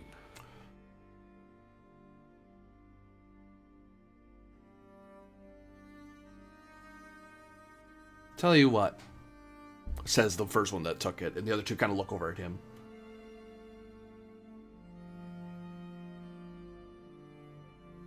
These two, I assume, serve Gallia and all its faithful and all that were liberated by the saint. And they kind of nod at that. And I'm sure that if we are to be merciful to the faithful, that we can bear arms for Gallia. Well, we do try to spare as many as possible. Violence is generally the last course we would like to take. But let me say to this, Mr. Borgia, Mr. Bianchi. He points to the cart. All the silver that you have taken this day, I ask you to hold in trust in a bank. And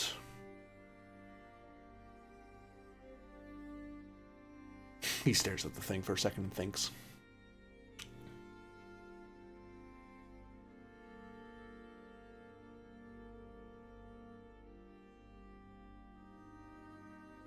If within the 5 years the church does not revive once more, take out whatever earnings came from its investment and holding and keep. But should it come in return what you've taken to the church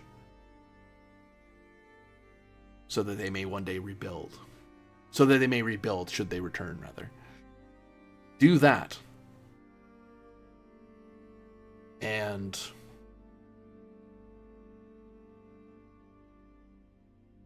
perhaps the tale we tell this day absolve you of the sin of looting.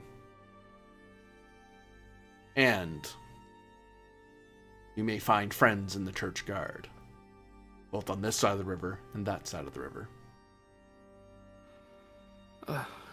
Can I just have enough to replace my equipment? As he just shows us a fractured fucking glaive. Well, it would have been nice to have you guys as the voltigeurs, but I see we can't come to any kind of agreement, so and take his carbine away and hand it back to Bianchi. So, you three are going to help us figure out how to get this cart across the river.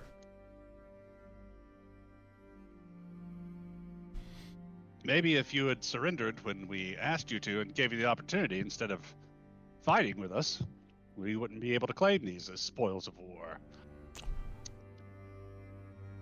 We stand our duty and held our ground. None shall say that the last of the church guard were cowardly. Fair enough. None shall say that. None shall say that Diego Borgia passed on honorable loot honorably won. Diego, May I have a quick word?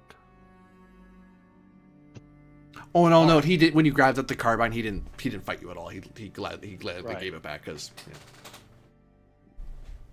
Yeah, I'll just take Diego to one side quickly. Mm. Well, yes, this is honorable loot. Maybe we give the silver to their cause. Everything else, that's ours.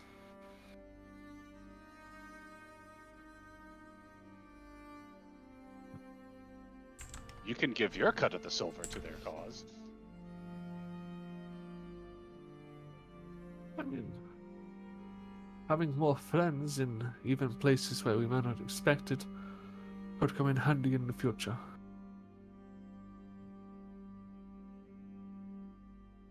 I'm not saying you're wrong, but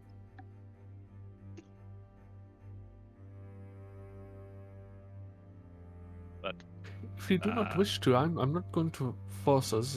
If it's the decision that we keep it, we keep it. I'm just putting the choice out there that, you know, we've got by being as relatively poor as we are. It's probably not going to hurt us to be like this for a bit longer. look, Luciano, my friend, these Pendejos had every chance in the world to stack their arms and surrender peaceably. And these other Pendejos, who we met in the sanctum, which these fools knew exactly where they were, we gave them the same choice and even better would have let them walk out. But instead, they decided to blow up their treasure and try and kill us. So no, we gave them every opportunity and treated them with every respect even after they passed on our opportunities. But no, this is, as far as I'm concerned, this is war, and these are the spoils thereof. Very well. Like I said, I was only presenting the option.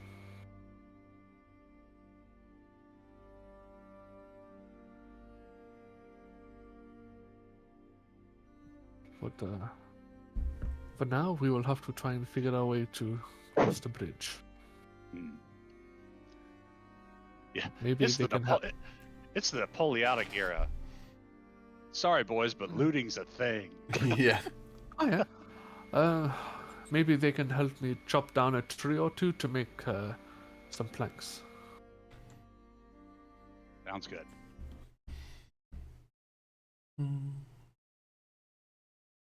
That's fine. That's true. You've got axes. We can. So this Big happened bridge. up this way.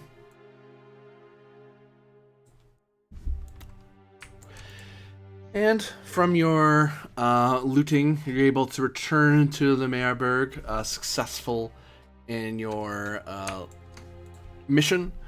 Your instructors applaud your valor in the face of the enemy. They applaud your findings. And obviously your letter grades are, well, not letter grades, but your grades and marks Right. will be, your merits will be accounted for this extra work. Because they were just going to send you to go, like, we're just doing a map checking assignment. Can you get to the church and back and not get lost? You know, Right. it's like, oh, you encountered the enemy, and an enemy, and then fought them off and then found stuff. Of your loot, the school is seizing 15% of it.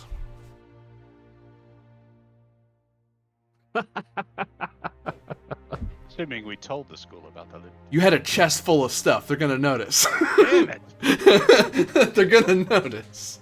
Unless you somehow smuggled it into Lumerberg or found some way to hide it in the hills. 22, 34 times 5. This is this is on order of the directory for looting in the field to ensure good order and success of the Republic. Attacks by another name, but they don't call it that because people don't like that word right now.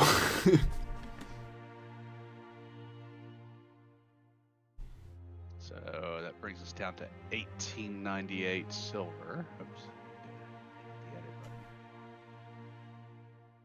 They were going to charge the full amount, but like they're going to pull like 20-30% off, but a couple things stopped them from that. One, two of you are upper class, so the upper class are protecting the upper class a little bit, but also it's part of that is being paid back as bounty for capturing prisoners and securing the entirety of the catacomb. So it's like, okay, well, we'll give you back. Well, we won't take all of the money that we were going to take because, we want to encourage you to do that. Do you want to go ahead and translate the gold and platinum symbols into coinage so I can do the 15% on them? Or is that on the ceremonial they mace just- as well? Yeah, are they just going to take from the coinage? They'll just take from the coinage because they don't know you'd have to get those appraised, and it's just simpler for them to go, forget it. Okay, cool. They'll consider that part of your spoils. Like, we won't. Your officer instructors are like, we'll let that go. We'll just take the coin and make your life. I mean, if the exchequer of Treasury Estates was here, they'd probably want it appraised and all that. But we're all of the academy. We're gonna let this go. We're gonna pay your amount and let it go. Fair enough. And if they don't like it, oh well, we'll deal with it. That's what we're for. But you can, you can attempt to see about getting those appraised in Lumerburg. You can see about finding an appropriate appraiser who won't try to rip you off. Yeah. Give me a roll here. One moment.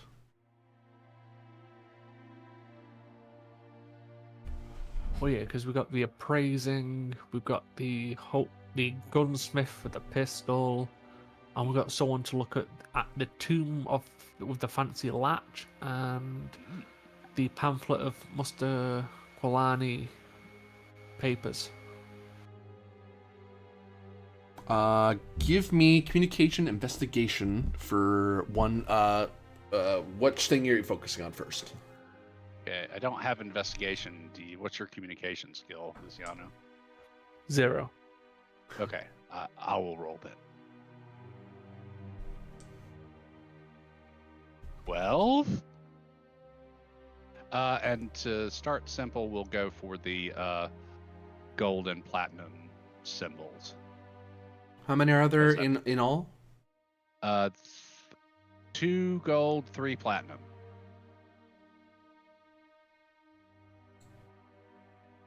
Whoops. Wrong part of the book.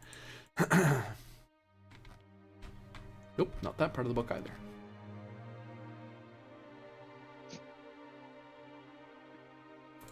I'm gonna hide this from you. Oh no, you're hiding something from us.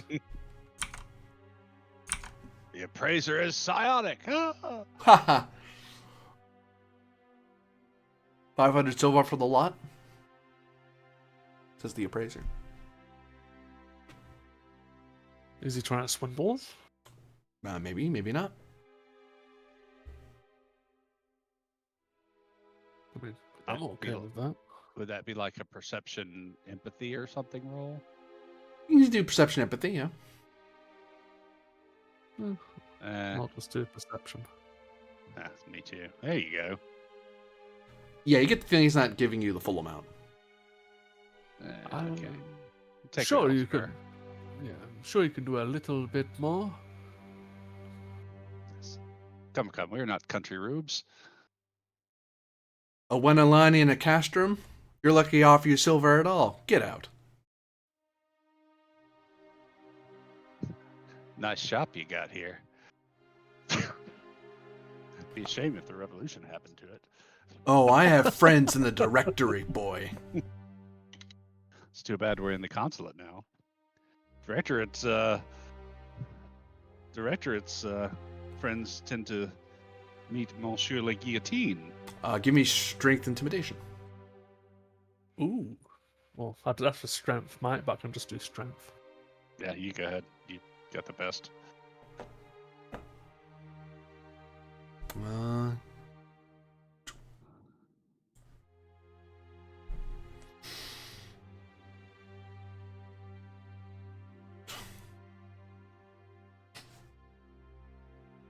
Revolutionary scum. Fine.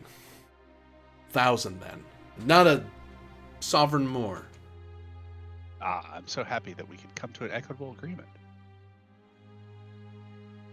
I'll take Such an amicable fellow. Yes, indeed. Take that up to that. Okay. Rid of those.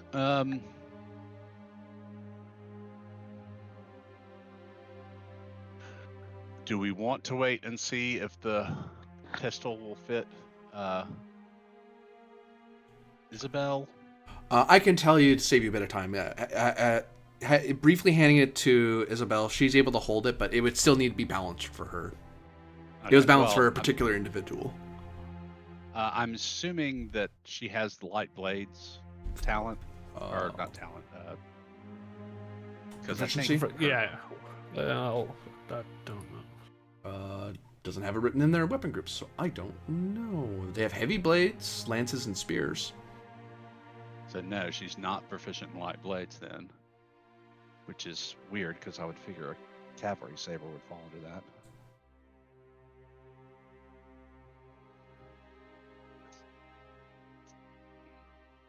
I mean, for now, either you or even Cormac. Yeah. I Hmm. mean, I can. What? It may fall under heavy blades. Now that I look at it again, because I forgot about longswords entirely. Like my brain just skipped over for some reason. Okay. If that's if it fits into heavy blade, I think I'd probably go for that. Yeah. Okay, yeah. If you want it, by all means. Hell yeah. I've got the stats written down in the loot thing. You just want to copy paste. Yeah, I'm gonna. Yeah, and if in Lemerburg there is a master armorer, Communication, investigation.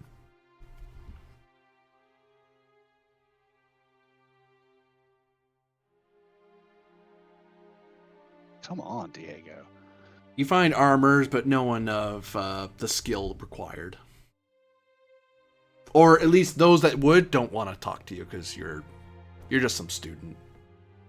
An upper crust student, but not upper enough for them to bother with you. Did I try to persuade those people? No, they just have it. You wouldn't even get past the guys at the door. You'd have to fight your way in, at which point you'd have to hold this guy at gunpoint to get him to do stuff. God, I've been rolling for crap pretty much all day. Okay. Well, we'll just sort of keep that then in the pocket. But since it's not going to fit Isabel, Diego will keep it for himself.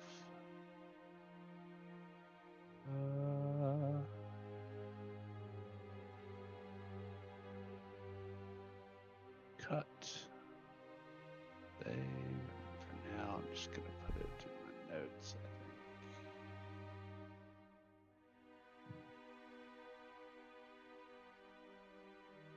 think. Okay. What else we got to deal with?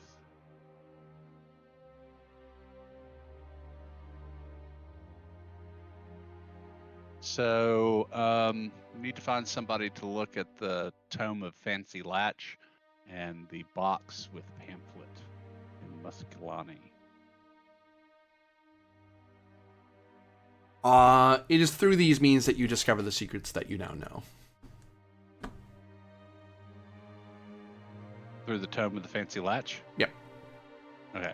What about the pamphlet and pouch? Oh, pamphlet and pouch is different. Communication, investigation. Sigh.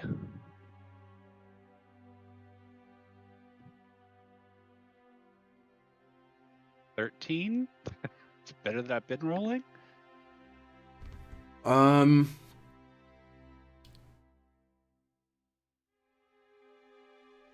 You ask around.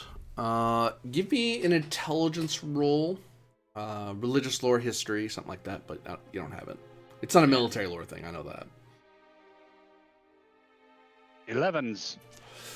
Um, you talk to various people, and they go on about Mustikulani histories and what they know, and then you go and find a different person to make sure that that's really what it means. They give you a different answer.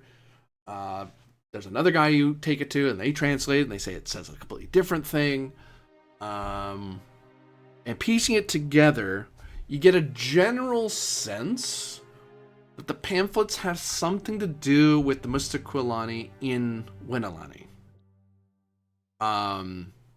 But you get you got very different translations of what it meant. It's either something to do with a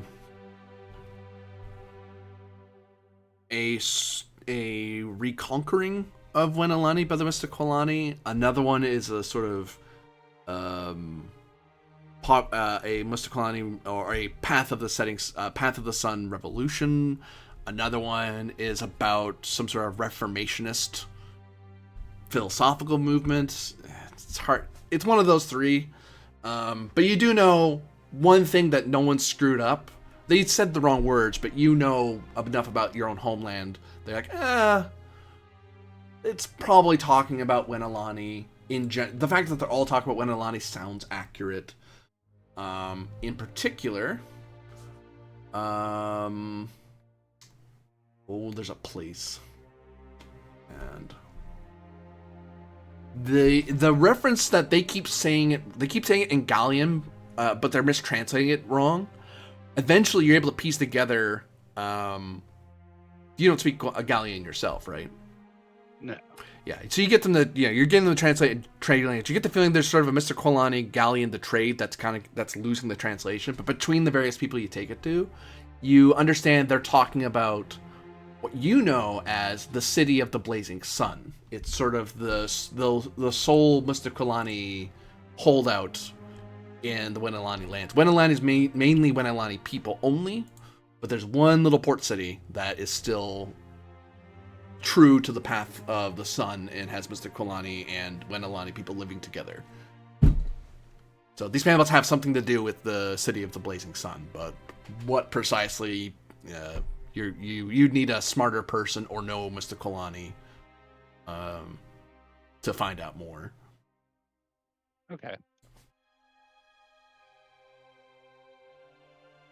Okay, I think that was all the esoteric stuff. We've got a ceremonial mace, a bejeweled ceremonial mace to get appraised and sold, and then 11 muskets to get appraised and sold, unless... muskets I can give you straight. You can get those for... Those are 100 silver apiece. 1,100. This brings us up to 39.98.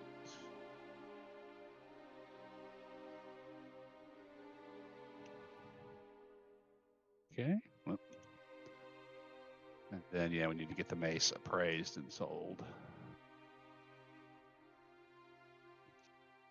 Are you taking the scimitar, Luciano? Yeah, I've put it on my sheet. Just delete it from the loot sheet then. Cat, you were in the way. The mace is worth 30 silver. Okay. Well, I'm happy I started to read my bloody talents, because I've been taking a negative on my dex wearing leather. But I have armor novice, which means I don't. So I've been moving faster. Oops. Me dum-dum.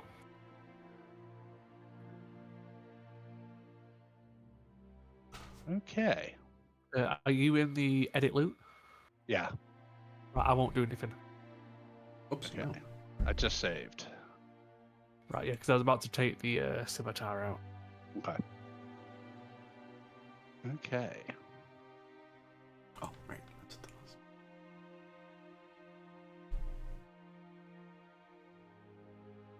So divided by 3, that means we each get... And I'll note, just as this is a good point as any to highlight this. When you walk around with coinage, you can convert your silver coinage into golden coins, but you wouldn't want to carry more than 100 gold in one pouch.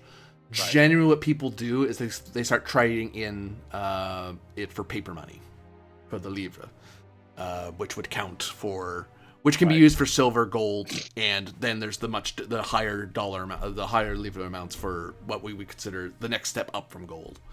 Right. So you can have it where it's a livre, so many livres to a silver. So you'd have 1 livre to a silver. So you could have 1 livre, 5 livre, 10 livre, 100 livre, 1,000 livre. Like, they go up in tens as well, but paper money, it weighs nothing and is usable pretty much anywhere on the everyone on the continent, everyone within the continent, the Setting Sun and the 10 Isles would take livres.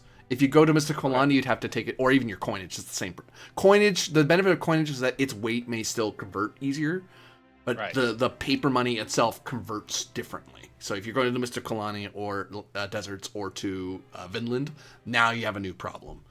Likewise, if you take those papers to the tribes in the far south, they take coin. They don't take paper. They don't see any value in paper. Right. So just to give you an idea of, but if you hold more than 100 in a pouch, you can physically do it, but you'll attract pickpockets in certain settlements, just to warn you. Because they're going to hear that much jingling. It's like, no, I have to have someone try to steal it from you, because someone's going to notice, and if they don't steal it, they'll tell a friend who can. Yeah, that's fair. Likewise, you can keep money in a bank here, so you don't have to have all of it on you. You can open up a bank account so long as you have at least 100 silver to open an account. After that, you can start. The minimum's 100 silver, and anything after that is held in trust by the bank. The problem is, if you want to get it back out, you have to be in a settlement with a bank. So you need to be in like a town or a city to get it back out again. Because in a village like Lysel doesn't have a bank. It's important. Right. The only way you get your money back is through the garrison, like because you'd send for mail and then have them go to your bank. But better to do it yourself. Basically, in a 3-way split, it's 1,142 silver, 60 copper each. You can split the 60 copper between the two of you. Try and make it just another silver piece. I mean, copper's 100 per silver. That was just the straight 3-way division. Yeah. I mean, as far as I'm concerned, we can knock it down to just have 1142 each. Might as well. Continue. Yo. So for talents, there isn't like a black powder style, is there? Yeah. There is? It's called firearms style, I think. Oh, to correct you there, it's 10 copper to a silver, 10 silver to a gold. Oh, in the book it was 100 to... Oh, right, you're right, because it's 10 silver pieces. Okay. So, my fault. Well, we should have been reading these talents. Hey, it's all about learning. You're learning what you need in your first level, so... Yeah, when we aim with our firearms at novice, we get a +2 instead of a +1. Well, if you have the talent. If you have the talent. You don't automatically get the talent if you're proficient. No, I've got this. I've got it, that's why I'm... Well, there you go. That's why I'm looking. I'm just adding like the novice stuff in because it's like, I've been missing a lot of stuff here. Yeah, honestly, the firearms talent is better than the sharpshooter specialization, as far as I can tell. Yeah, it's a good combo between the two of them, but... Yeah, but I mean, like, the flip side is, as a rogue at level 4, I get an aiming bonus as is. Yeah, no, it's just the irony of I'm more likely to hit at the moment with a carbine than I am with the glaive or scimitar. Yeah.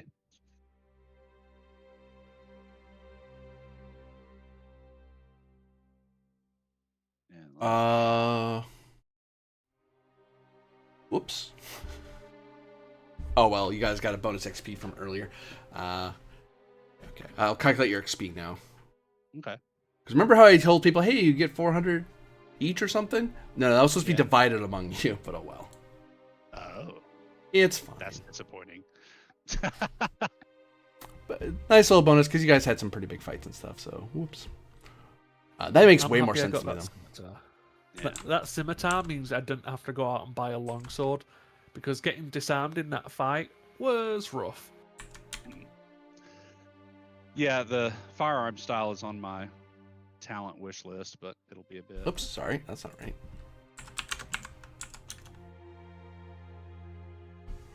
Like I was telling Corby, if I had known exactly what we were getting into, I would have made some different choices in character creation. But oh well. 250 experience for the both of you. We each get 250. Yes, that I double checked. Okay. We're both at 700. And that's the benefit if we have lesser people. The bigger fights means there's a lesser split of the XP, so that gets translated over because they'll learn from your experiences. But if there's more of you, the experience is a lot lower because the fights are a lot easier. But that's how we'll work it out. So, but I'll let the experience I've already given you just come and go because it's a nice little buffer for our start. And you guys did go through a lot of stuff in one go. 250 each, right? 250 each, yep. Plus. Yeah, then Luciano, I think your math is off. That should put us at 800. I was at 550 from last time. And for some nice roleplay choices and moves, I'll give you another 25. Hold on.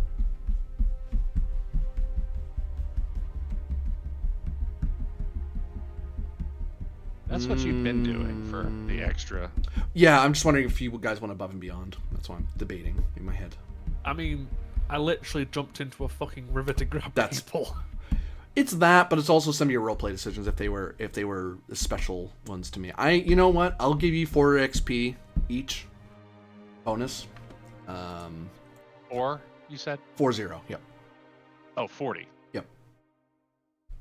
Just 4.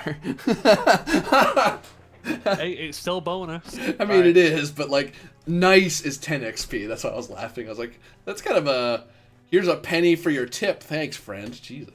Yeah, well, might as well give me a nickel and not waste my time. What am I going to do? Give the users paperweight? Anyway.